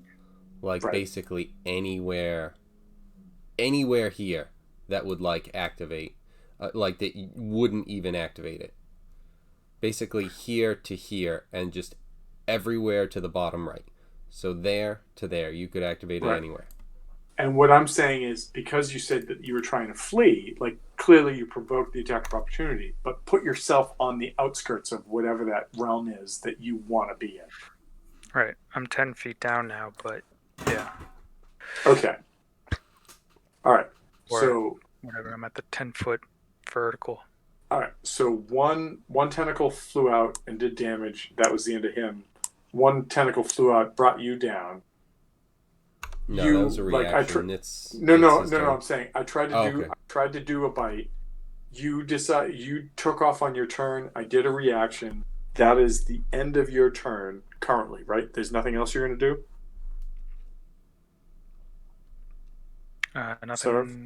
Nothing else. All right. Elzarin, give me a death saving throw. I like Elzarin, but I also want to kill you guys, because that's just what I want to do. 2 deaths? Yep. Okay. It goes to Baller. Baller, you are right next to this frog. This frog has taken no damage. It just tried to bite you. It failed. I really wished it had eaten you. What are you doing?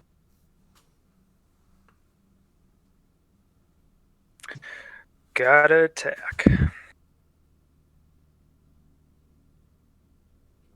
It's a 14 hit. It does. God damn it.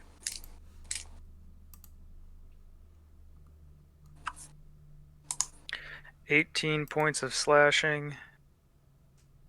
And 7 points of radiant. So 25 total. Wow. Okay, so I think what I'll do is I'm just going to give this guy a purple. So, yeah, you come in and, like, you almost cleave off one of its rear legs and just, like, what are you doing? Great Weapon Master attack. Rolling now. Oh, that does not hit. Natural one. No, I got a 3 on the die. So that's What's your total? 4. So 7. 7 does not hit. I asked that because their AC was 11. That's why I asked that question. So, okay. So, Baller, you come in with a heavy, heavy hit. Nothing happened. It goes to Reamer. Reamer, give me an athletics check.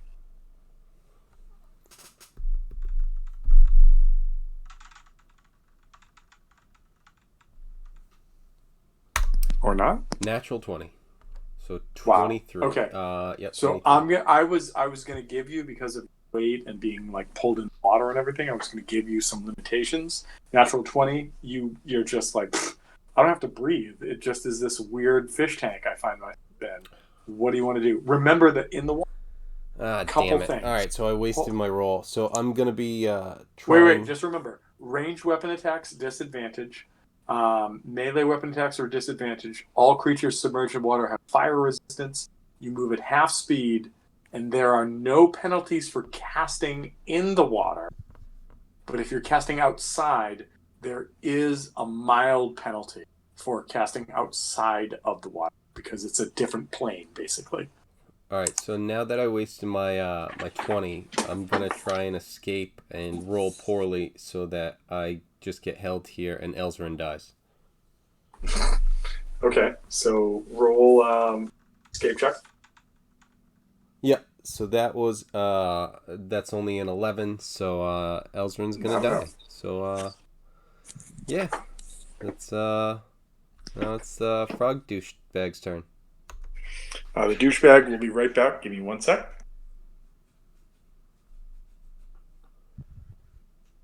Oh, because he's grappled still? Yeah. Wait, you rolled a 20 and that was only because... It was because, like, I don't know.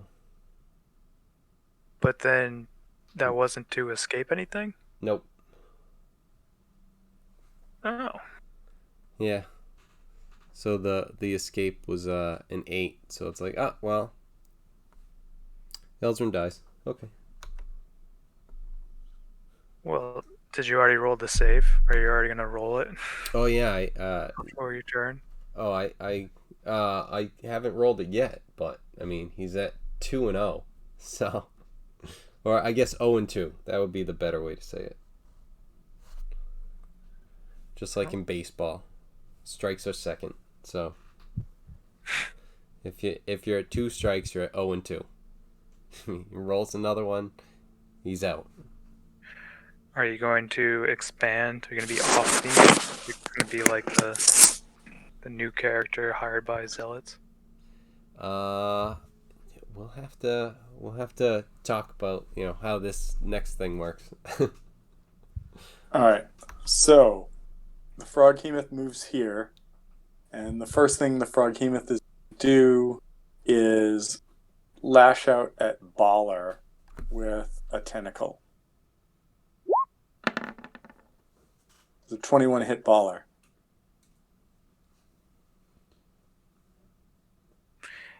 Uh, 21, it does. All right. So Baller is going to take 11 points of damage and is currently grappled. And then I'm going to lash out at 5, 10, We 15, can hold 20. all three of us. I have 4 tentacles. Okay.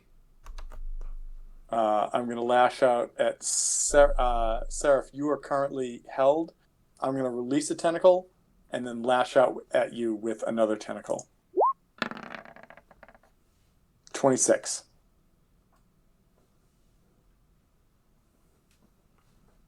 Is that a hit? Yes, All right. but Uh-oh. But I was. You needed to What I let hate. go to attack with another one. I was just trying to still so analyze. I that. have 4 tentacles. I cannot attack somebody I have a tentacle around. I have to let go in order to attack with another tentacle. And since there's only 4 of you, and one of you is down, I have an additional tentacle that I can attack with. So, so you take 15 points of damage, and then I'm gonna roll a d20. Who wants high and who wants low? Because Seraph is underwater, and the Froghemoth is trying to hold him underwater, and Baller and Seraph could potentially be swallowed. So who wants high, who wants low? I mean, that's all TJ, so. TJ, who wants Baller or Seraph? Who wants high, who wants low? Go high for Baller, All right. because that's what he does. And that is a 15. Well, no, I was saying you call high or low, and I was going to see who he attacks. Yeah, he attacks. He said high or low for a character. I said go high for Baller. Right, And I rolled. He got a 15. Oh, you were rolling it? Yeah, I was rolling to see. Like high was going to be one person, so high was going to be Baller gets the attack. Low was going to be Seraph gets the attack, and so I rolled a 4, which means Seraph has a tongue reach out at him, and I need a strength saving throw.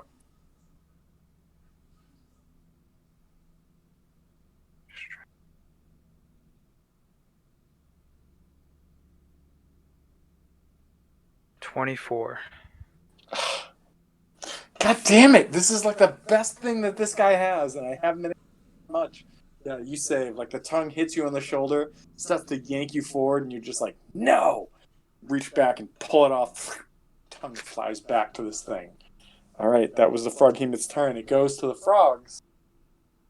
I only got 1 frog left. That frog is going to try and get Baller with a bite.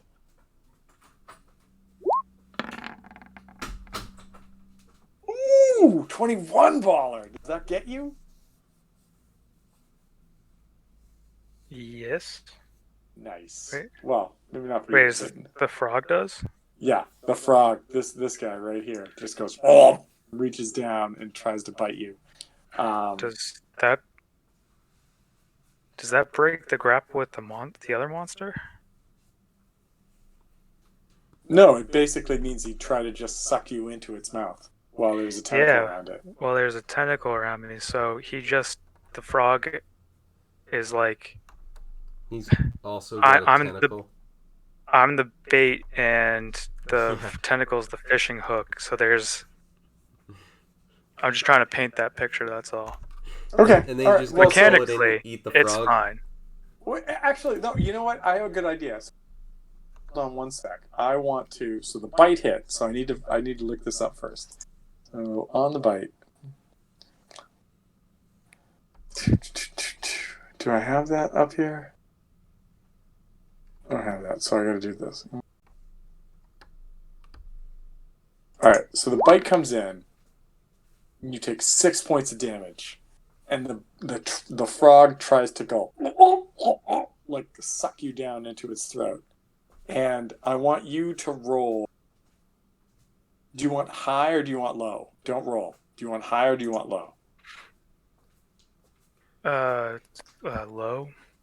Okay, if I roll low, D20 roll, 1 to 10, you are pulled out, and on your turn, you won't have to deal with the acid damage. You're just still grappled. However, if I roll high on this D20 roll, you are sucked into its gullet, and if you don't get out before the end of the next turn, you'll have to deal with the acid damage in the frog's stomach. So you are sucked into this frog's belly. All right. That was the end of the frogs. It goes to Seraph. Seraph, what are you doing? You find yourself grappled right now, but what are you doing?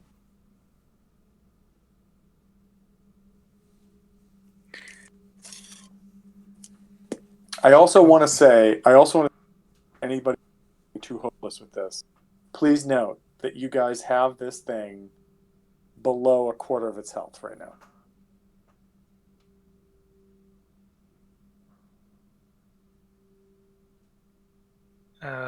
Going to do a Ray of Frost, and that is a 24 to hit. It's definitely a hit.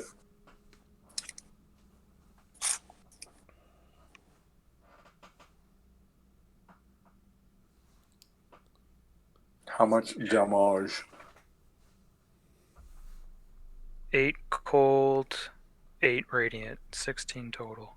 Wow. Okay.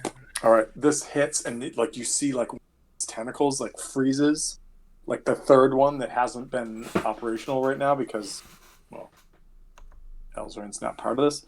Just sort of freezes, almost Medusa stone-like style, and just drops, and it's just sitting there frozen in the pond water.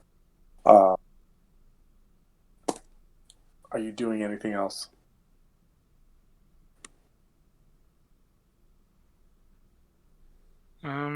That is it. Okay, that was Seraph. Elzorin, it's your turn. All or nothing. All or nothing. Let's see if it's gonna be a Pavel. Come on. Dead. Oh, God damn it. D-E-D, dead. Dead. Okay. Goes to Baller. Baller, one of your compatriots that traveled to the land of Shard with just fallen. What do? You find yourself in the gullet. Hold on, I just want to make sure I get that. He doesn't find shit. He finds he's been eaten. It's not the frog's turn, so it doesn't take any damage yet. But yeah, so you have a tentacle wrapped around your belly, and you're in another creature's mouth belly space hole. What do? Gonna attack with Great Weapon Master. All right. Disadvantage. 15 and a 10. So that is a +4. Oh, I thought you meant you totally 15 and 10. No, that's on the die. Damage will be disgusting though. So I'm fairly certain that you're going to do more than you need to on this first hit. So you Probably. swing and describe to me how you cut yourself with this frog that has yet again eaten you, or a frog that has yet eaten you.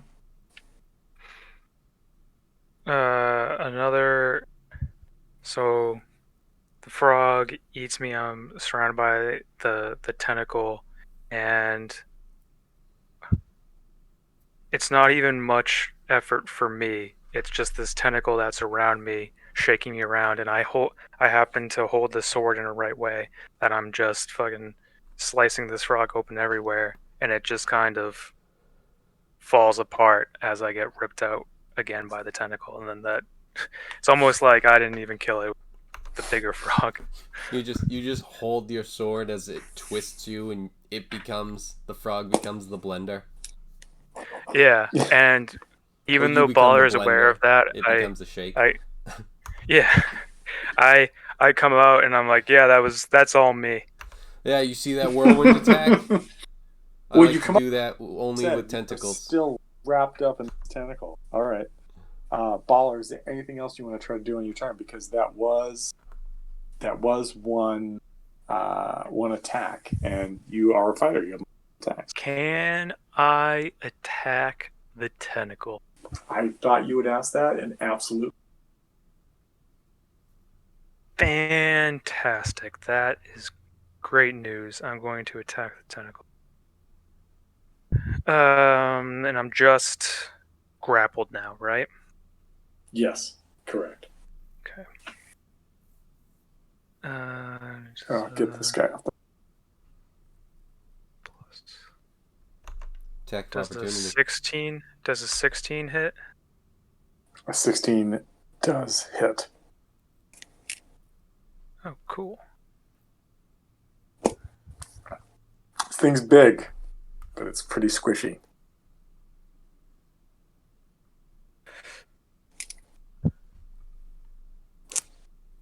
That is 11 points of slashing.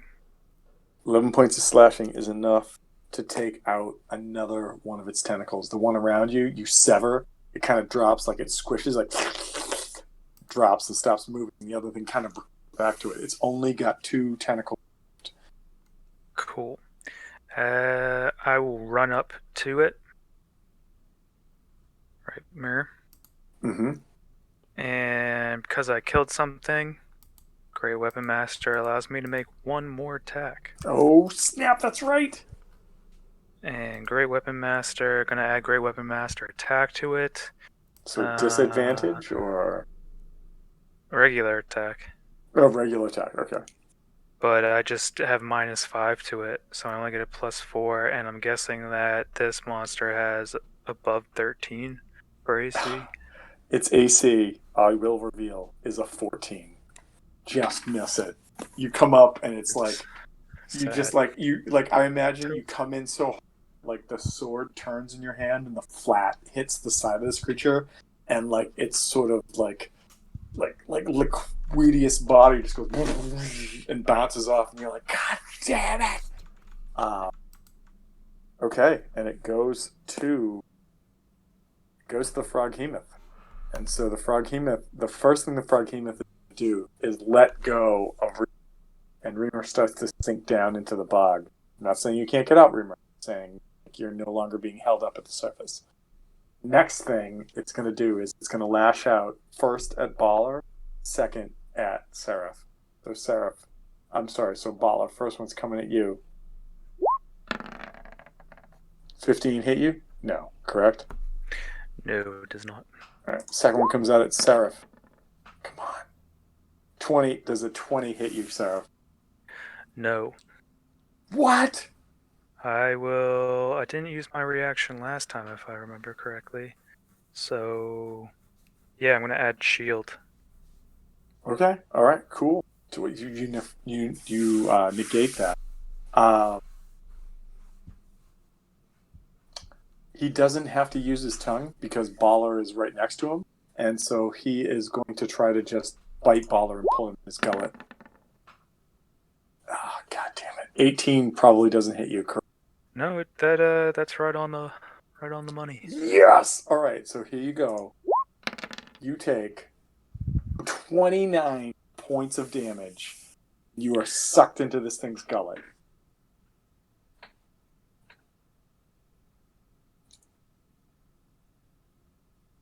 I'm just going to do this. 14.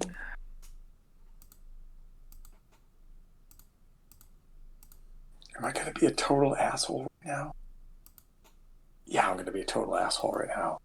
A Froghemoth goes. Oh, no.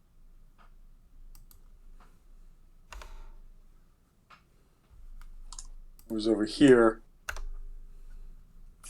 And just moves away.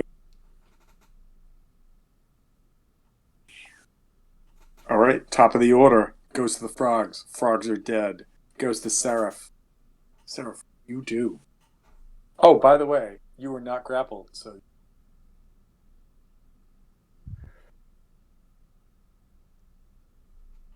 Sara's not... Wait, He let us go? Well, no. He reached out with his tentacle again to grab you and missed. So you were not grappled. Oh, okay, because he unleashed his other... Okay. It's fine with me.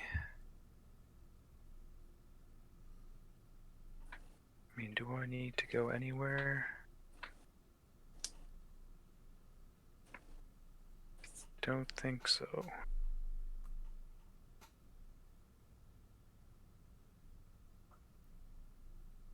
50 feet. Okay. Yeah. I'm gonna keep up Ray of Frost. All right, roll the hit. That is a miss, unfortunately. All right. Freeze some water off to its side. Creature kind of is like. What else do you?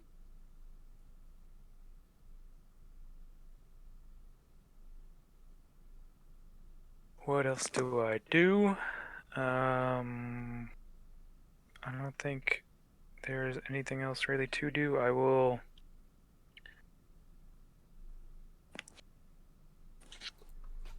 I'm going to fly over here.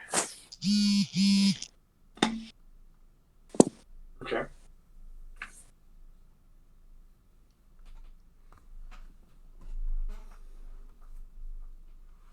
All right. That's it. Yeah, that's it. All right. That was Seraph.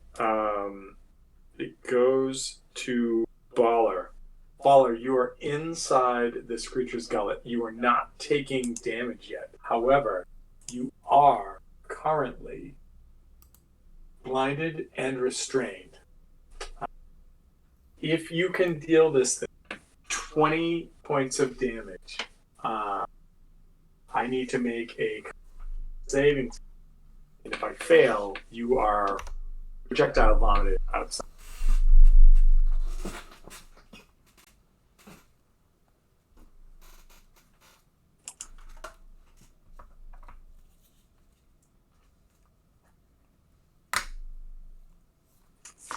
Baller, what are you doing? You need me to make what roll? So you are blinded and restrained inside my gullet. Mm-hmm. If you can deal me 20 or more damage, I have to make a saving throw. And if I fail the saving, much the same as what happened to Elzarin earlier. Okay. I will attack recklessly and add Great Weapon Master to it. So just a full-on disadvantage. Full on, well, cancels out. Just normal attack. Well, what's granting you advantage right now? Being reckless. Reckless attack. Oh, that's right. That's right. I'm sorry. You're right. Yep. I'm sorry. Completely blanked on that. Let's see, +4, that would be 20 total. 20 is a hit. Give me some damage. 2.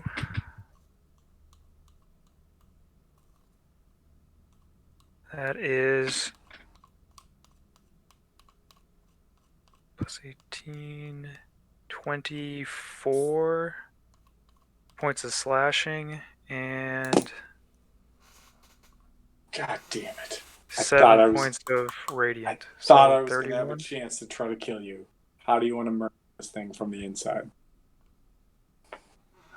Just like the video I sent.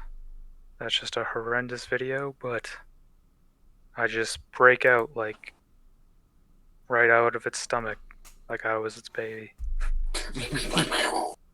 All right, you hack and slash your Yelling freedom. lets out this last like, oh, and just drops into the water. I'm not going to make you make checks to try to swim the shore. You get out and you get out of this thing. What do you guys do as soon as you realize that? Rimmer, give me an athletics check.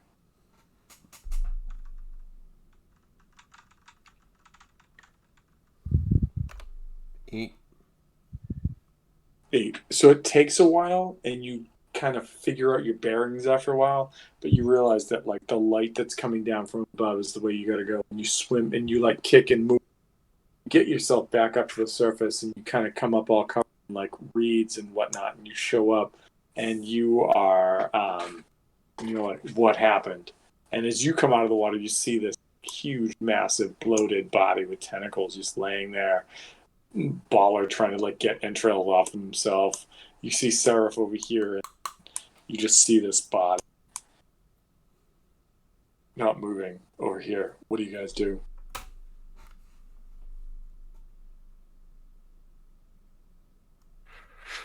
I think we gotta check in with everybody, make sure we didn't lose anybody, and then I think we would come upon Elzrin being dead,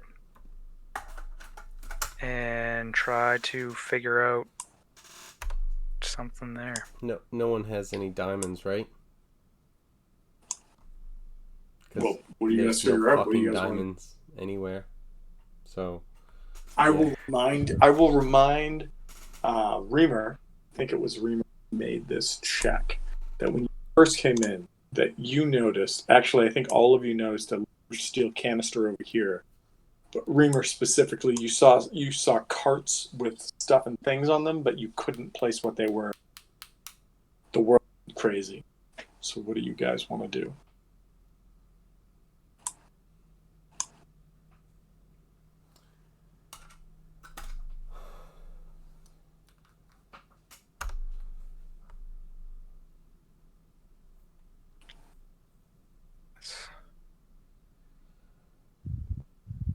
I don't know. Are we all aware that we lost Elzerund?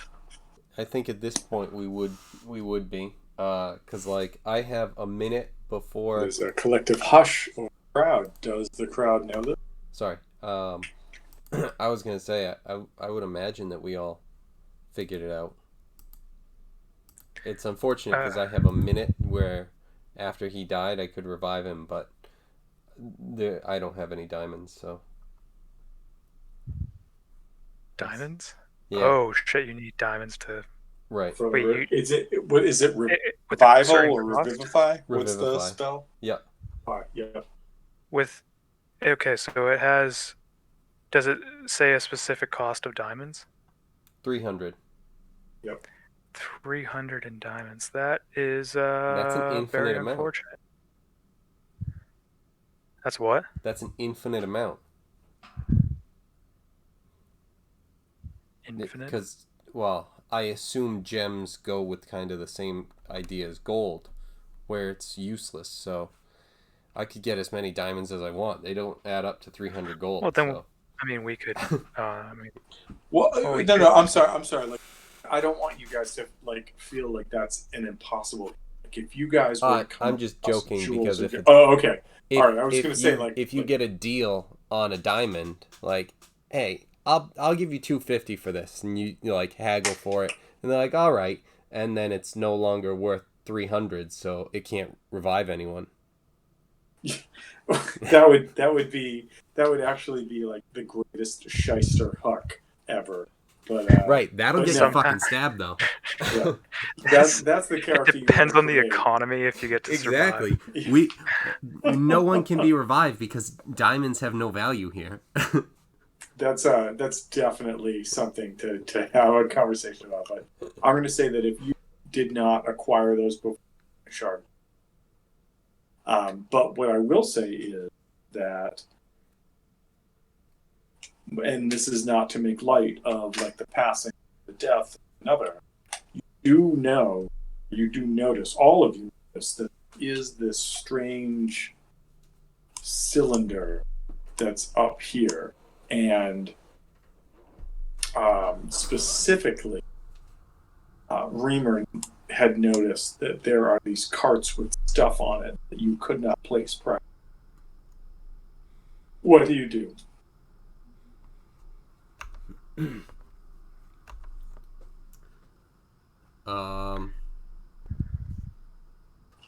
Well, after we have a burial for Elzrin and I mean, like you could literally bring Elzrin back to town and you have like send off. well, we're not going to just carry just all this weight, you know. We're gonna carry the dead body of our friend. No, because that's just a lot of weight. We have to at least have the connection to each other because we're all like followers of Daryl. We got to we got to bring him back and send him off correctly, by I burning was him. just gonna say, like, perhaps, like, is there a funeral that Darrellites follow? Yeah, Reamer says, he picks him up and he carries him. It carries Elzarin. I will make a shield out of him.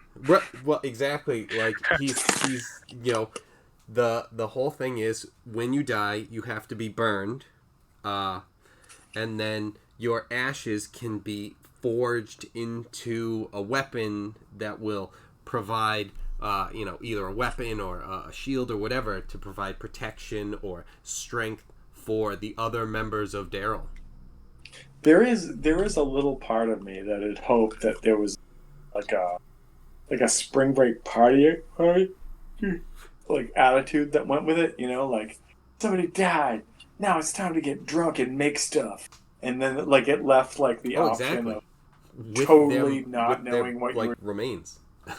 No, I'm just saying, like, it totally left the ability to not know what you were doing. So you could maybe make something good, or you maybe just make something super macabre that you're like, put it in the tomb and don't talk about it again, kind of thing. But okay, so fair enough. So you guys go through your derelict, whatnot. Directly after that, I need to go to confession with Reamer because he's a cleric of Daryl, and I need to absolve because as a paladin, can't have these impure thoughts to upset the gods. So I admit to Reamer that I'm really pissed that he owed me so much money, and I really wanted to sell him, sell his parts. So there's a part of me that does not want to interrupt him. The other part I have to ask is, why does Reamer have a red X on him? Because he's carrying Elzarin, who has a big X on him. Oh, okay. All right. I'm like, I don't know why that. But okay, cool. So Reamer says, well, the material goods of this world are what Daryl blesses us with. If you would like to see if he has anything that would be worth what he owes you, I don't think he would object at this point. Not if we're sending him off correctly. This is true. This is why I came seeking your wisdom. In Daryl, we trust. I'll need to pick off the comb. And is there anything else that you have? I think there's a potion of superior healing potion. I don't know where I got that. I think that might have been from actually that might have been from that fucking like snake dude or whatever, the spider dude that we didn't want to deal with. And the other thing of note would be an alchemy jug. The DM will neither confirm nor deny. Greater healing? Superior.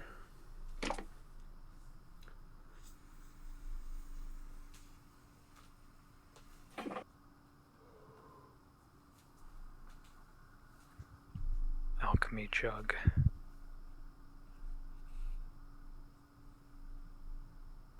Is that a homebrew thing?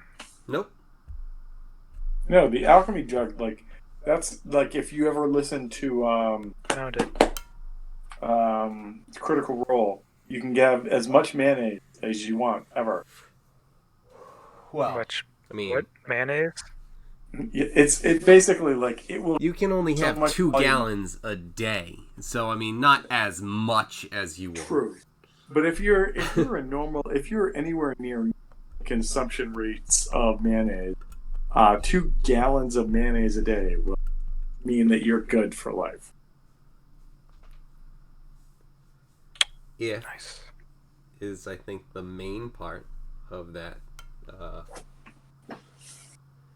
right. As you guys, so is anybody like as you guys are kind of like moving bodies and doing funerals and whatever, what are the next steps that you want to do?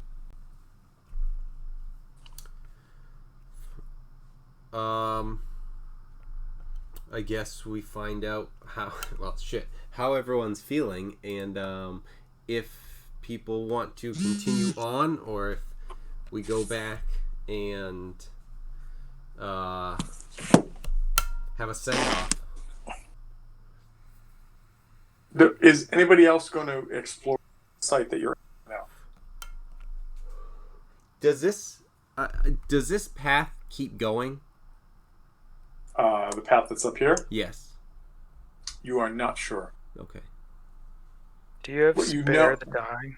What you know is there are several carts that Reamer had seen something in, and that there is this weird metallic canister. I don't think I have spare the dying. Alrighty. I think that is that A cantrip. Yep. It's cantrip. It's only a cleric, I think.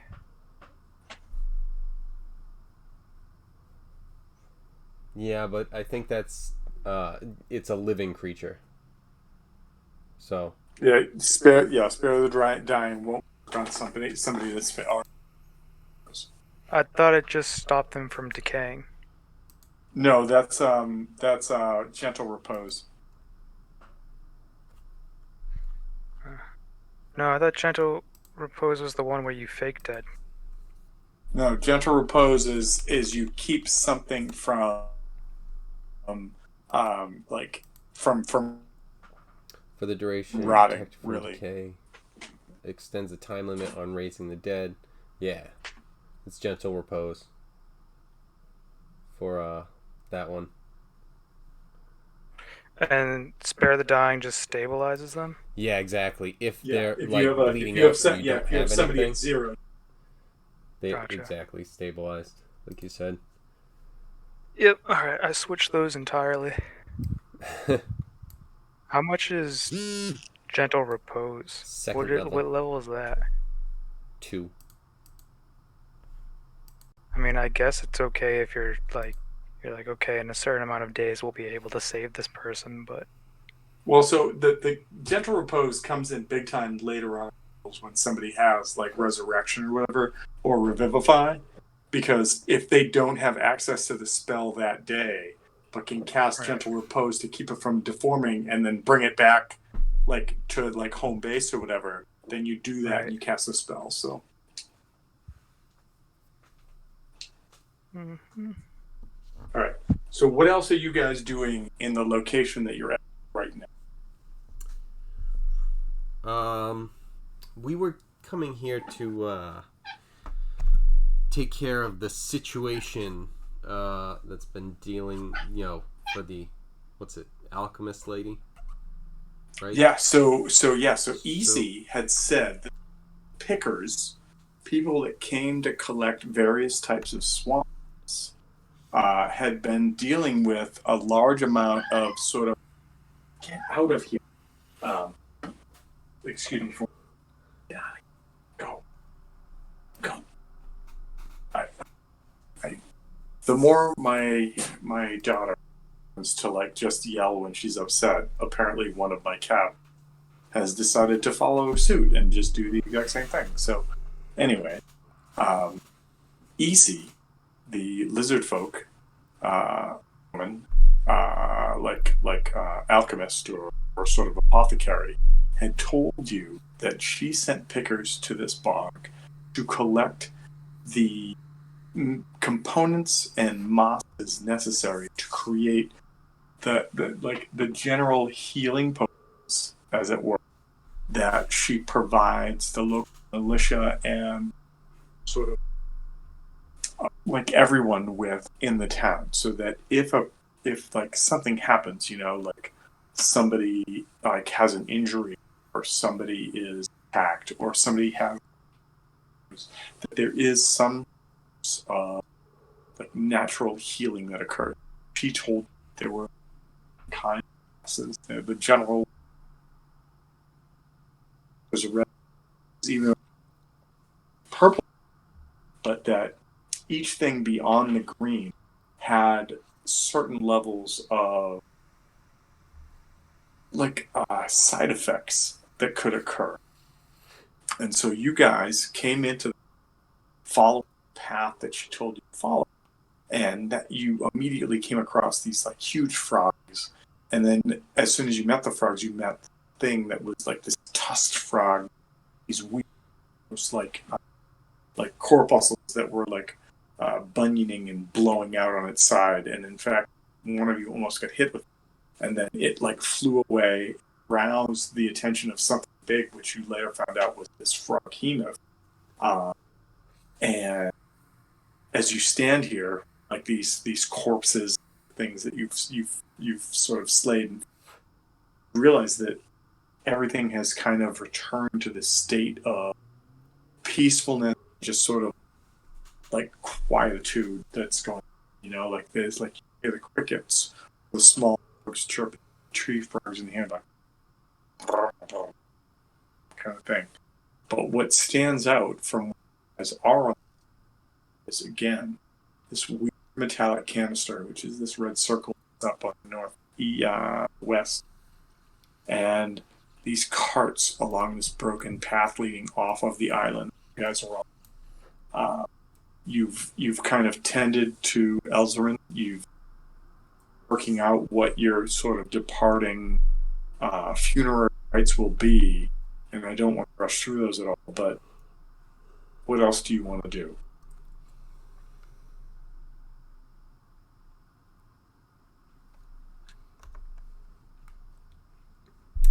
I think we head over and check those things out.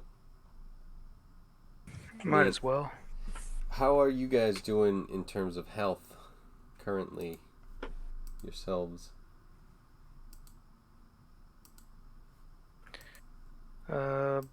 Baller's okay. I think we're good. We're like 2/3. Alright. Because Reamer is at half.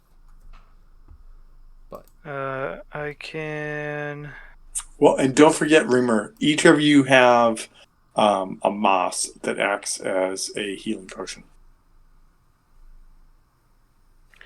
I'm gonna heal you up 20 points from lay on hands. Alright, cool.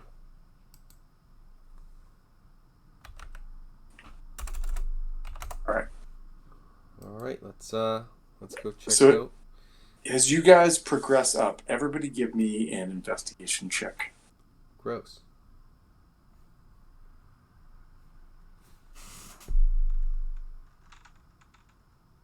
Where is it? 16. Nope. 12. Fuck. Everybody else? All or Sarah? Investigation 19. No, that's 20 for Seraph and 14 for Baller. Alright. With a 20, you notice that there are a bunch of reagents piled up on these carts over here. And Reamer, as you get closer, you start to recognize that's what you saw when you first came in. You have that spectacular perception of like a 26 or 27 or whatever it was, but you just couldn't place what they were. These are the things that folks have been using to make like the mosses or tinctures or the healing bits and pieces that it seems like the people of the Port Tusk have been. All of you notice that on the side of this large metallic container is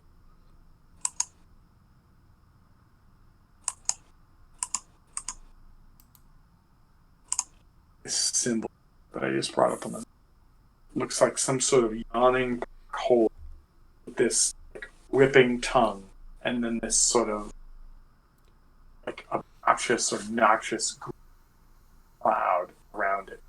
The symbol is on the top sides of it. And you can see that the container itself kind of like cracked open and I won't make a check for it, but you get a good feeling that this Froghemoth thing that you guys fought probably either transported or delivered in this and had ripped itself out and started making. Somebody who's looking at the carts, give me a medicine check. Medicine.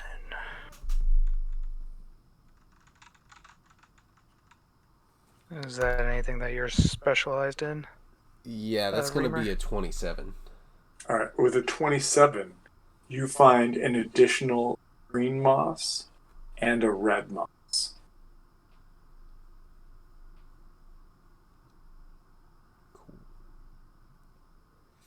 You're not quite sure because they've said that there are some side effects to using them, but you know that the red moss produces or potentially produces more healing. It just may have some side effect.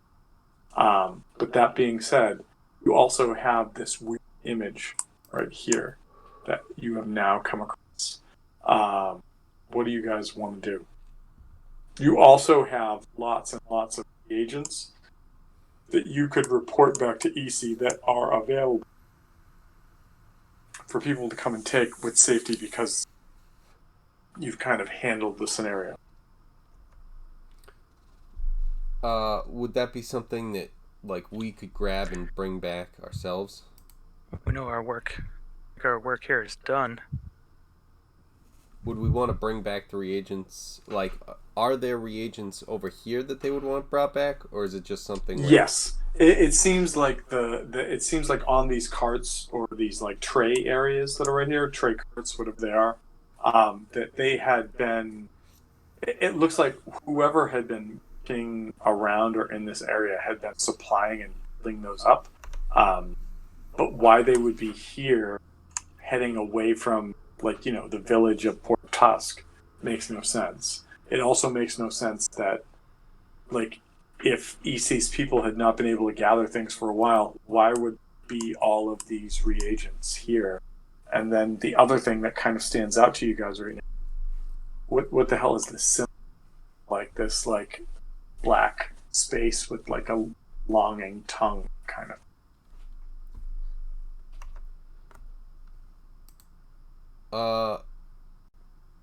Could I make a perception check to see if I notice any footprints leading away, kind of up this way?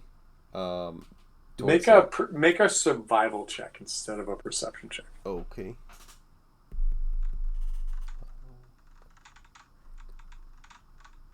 Come on. That is not great. That's an 8. An 8.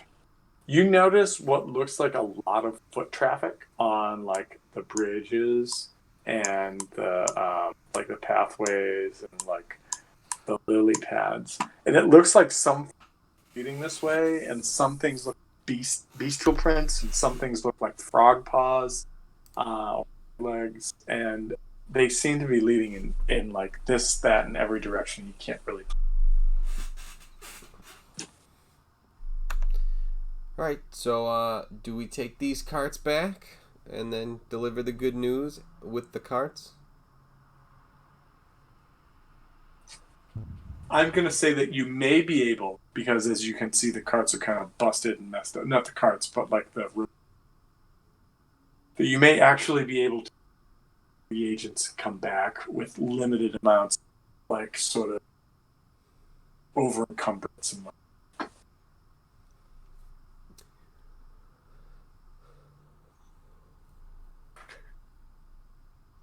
Would we be able to unload them and get the carts over? Or was the pathing good enough, obviously up until here, where we could use the carts? Well, it seems that if you could move the carts across the island, broken spaces and everything, then yes, you could probably just wheel the carts around. But it also seems that the additives and things that are in the carts are things that between the three of you that you could probably easily figure out how to like just move packs and bags and pouches and things beyond like, you know, having to like try to move these cards. But as it is almost 10 past 12 right now, I'm going to say let's pause here. Good job. And then when we come back next week, know that you have done yet another like deed that perhaps you can boast or try to regale the town of Port Tusk about. Sound good? Yes. And then Kevin, during this week, Yeah. let's have a conversation about what your potentials are for sort of the next character that enters kind of thing. Okay? Yep. All right. Awesome. Well, good stuff, guys. I mean, like, I'm not going to lie. I am, like, as much as I say that I want to try to murder you guys and kill you, I want to give challenges to you guys. And I am always, when a character dies, especially a character that's good at, you know, blah, blah, blah, blah. But I also think that opens up that sort of reality that, like, Sharg is a dangerous place, you know? You're going to do what you're going to do. But before we kind of sign off, anybody have any recommendations to send out there for tonight? No.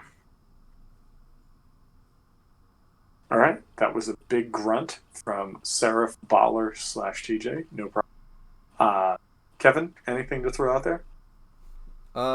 Potentially. Ooh.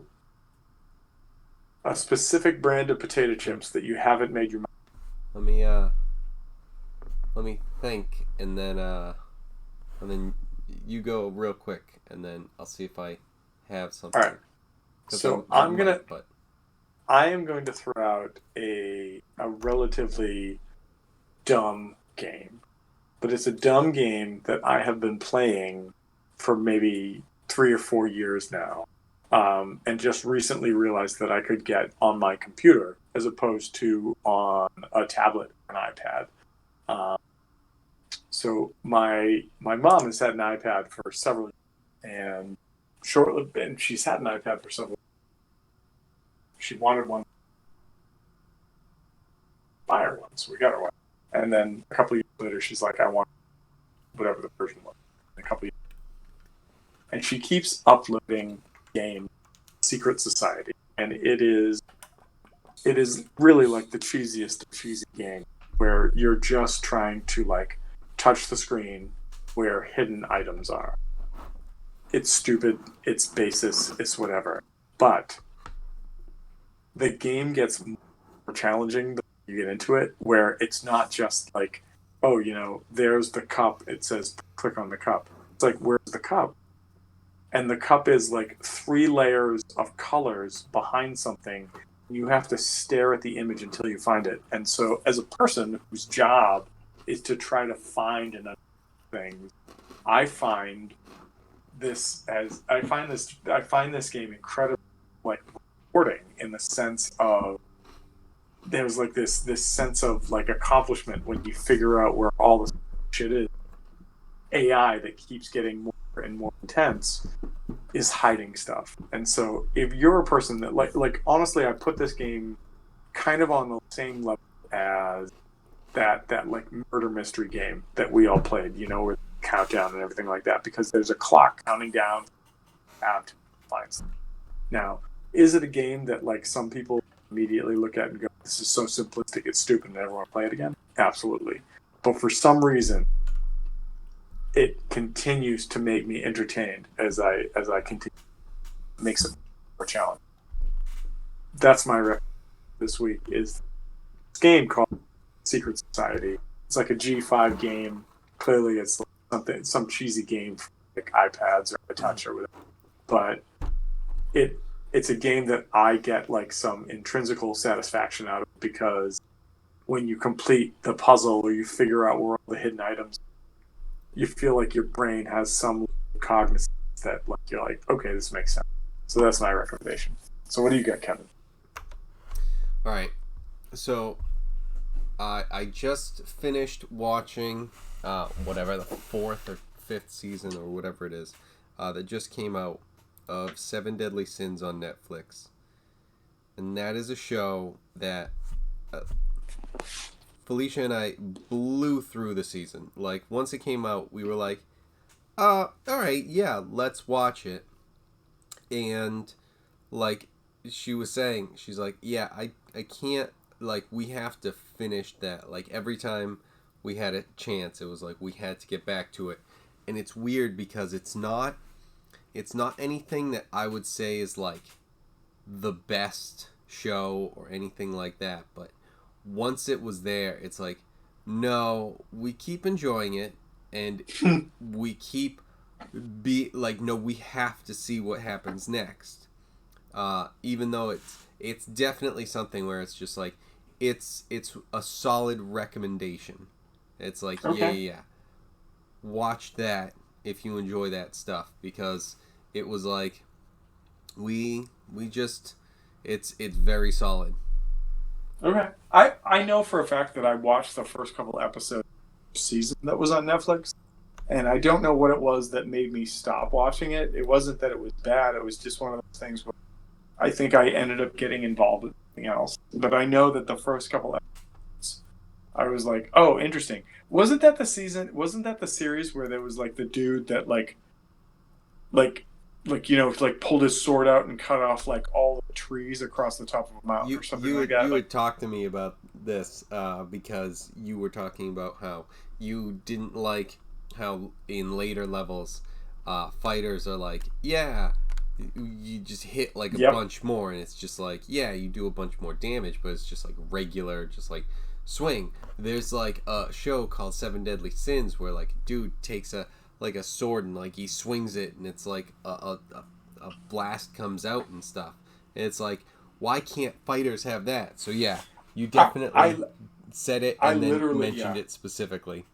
I literally have like a yellow legal pad where I started mapping out fighter abilities from like 3rd edition to match 9th level wizard spells, so that like when a fighter hits like 20th level, whatever it is, or like 17th or 18th level, and like a wizard would have access to 9th level spells, then a fighter would have shit like, and like I started to do it, and I was like, this is really cool, and I was like, it got really like grindy, like it just made it seem like in order to be the best you could be, you had to invest all this stuff into, and I just like, I don't know, it was just weird. Like, half the fun for me for D&D usually is creating like a composite of ideas together into a character, and then making it be the best it possibly can be. So, like, the idea for Hal is that, like, if you combined a ranger, what's the best scenario for that? And so I'm like, I've got an idea, and I'm working towards making that happen. When I was like starting to grind out numbers for that, like, idea of like, so a wizard casts, like Earthquake or Elemental Divide or whatever, does so much damage, or does like Power Kill, does so much damage. So now I give that to a sword wielding character. And I was like, everything just sort of started to become, like it just like it was balanced, but also, like, why do I want to, kind of thing, like I don't know if that has any benefits for you, but like the idea that like casting a magic spell that nobody else can do is pretty badass. And so it started to like make sense to me why the years of D&D were like, yeah, so a 20th level fighter is nothing to joke at, but they're not going to be able to pull down the walls of a city with a spell, So like I don't know, like it just kind of, I lost my fun with it after that discussion, but like whatever. I would definitely say, like, in terms of balancing, I wouldn't give fighters necessarily all the same damage, but there would definitely be more utility that I would give them, like the ability to, and they would have serious damage, but it's also something where it's like almost Archon, where like he could attack normally, but then he could also blast, Kamehameha waves or Hadokens from his fist Yeah. a couple times. So he had range options. So it's just like, slicing the air and stuff. Or Yeah. even if you go like straight fighter, you go, what's his name? The captain in Bleach. I think the 5th captain, the guy who was just like crazy strong with like the bells on his, Like Zakatomi or whatever it was. but he was just like crazy fast and crazy strong, but it wasn't just like, oh, swing forward and stuff. It's like, no, he was very fast, so he could get around and things like that. But he's the definition of like a regular just fighter sort of thing. I don't know, man. They can do fucking crazy damage. They have the highest damage per second or damage per round or whatever it is. Oh, I'm not questioning that. Oh yeah, no. Like I'm like, so I'm not questioning that fighters haven't been like gifted with like crazy abilities and whatever. It's just there's a weird for a person who's played other variations of the D&D game. There's always been a like power gap or power fill between like spellcasters and melee fighters, and then especially in 5th edition, because in previous editions, everybody, once they got past a certain point, started getting multiple attacks and wasn't based on like bonus attacks or whatever. So like if you were a spellcaster, you were casting 2 full spells around and using whatever like other effects you had, meta magic rods or whatever, to go with them. And then, but if you were a fighter, barbarian or something like that, by the time you hit like 20th level, you didn't just have like 2 or 3 attacks. You had like 5 or 6 attacks, and then you had feats that might allow you to do even more than that. And so it's like that's been one of the big things that's been kind of weird for me with 5th edition is the like action economy and then both presence of and lack thereof. But anyways, all right. To So be honest, just hearing that makes me go, yeah, I 100,000% understand why they did that, because it's not fun sitting around while someone rolls 100,000 fucking die, and then it's just like, oh, okay, and then they go to fucking count every one, and I'm like, just throw numbers out. I'll do the math for you. This is gonna take years for us to get through this. I mean, and without a doubt, like it's just funny because when you say that stuff, I definitely see the intent of 5th edition and what they were doing with the combat. Yeah. It's like, oh, okay, I understand 100% what they were doing then. Oh, okay. I do think that at some point I would like to, and this is no time in the future in this game at all, I would really like to try to play, especially with you guys, because of the sort of like diatribe that we keep having about rules and whatnot, Pathfinder 2nd edition. Because Pathfinder 2nd edition was Pathfinder's attempt to take those 3.0 rules and streamline them into very, like a much more simplistic scenario, but it still gives a little bit, I don't want to say better, it just gives a different action economy for characters.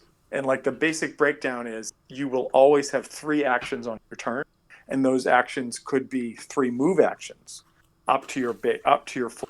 Could be 3 attacks, but each progressive attack you take has a negative to it. Or if you're a spellcaster, do things that require like more than just sort of like a moment to do, it takes up 2, 3 of those actions, kind of thing. But anyways, all right, it's late enough. Good stuff, everybody, as always. Elzarin will be mourned. Kevin, I will talk with you this week, and we'll figure out what to do moving forward. But you have vanquished the threat that EC sent you out to take care of, and you have definitely interacted with a scenario in which you potentially can, boast and brag and get some more sort of repute points out there. So good stuff. Cool. Later, guys. All right, dudes. Later, guys. Later.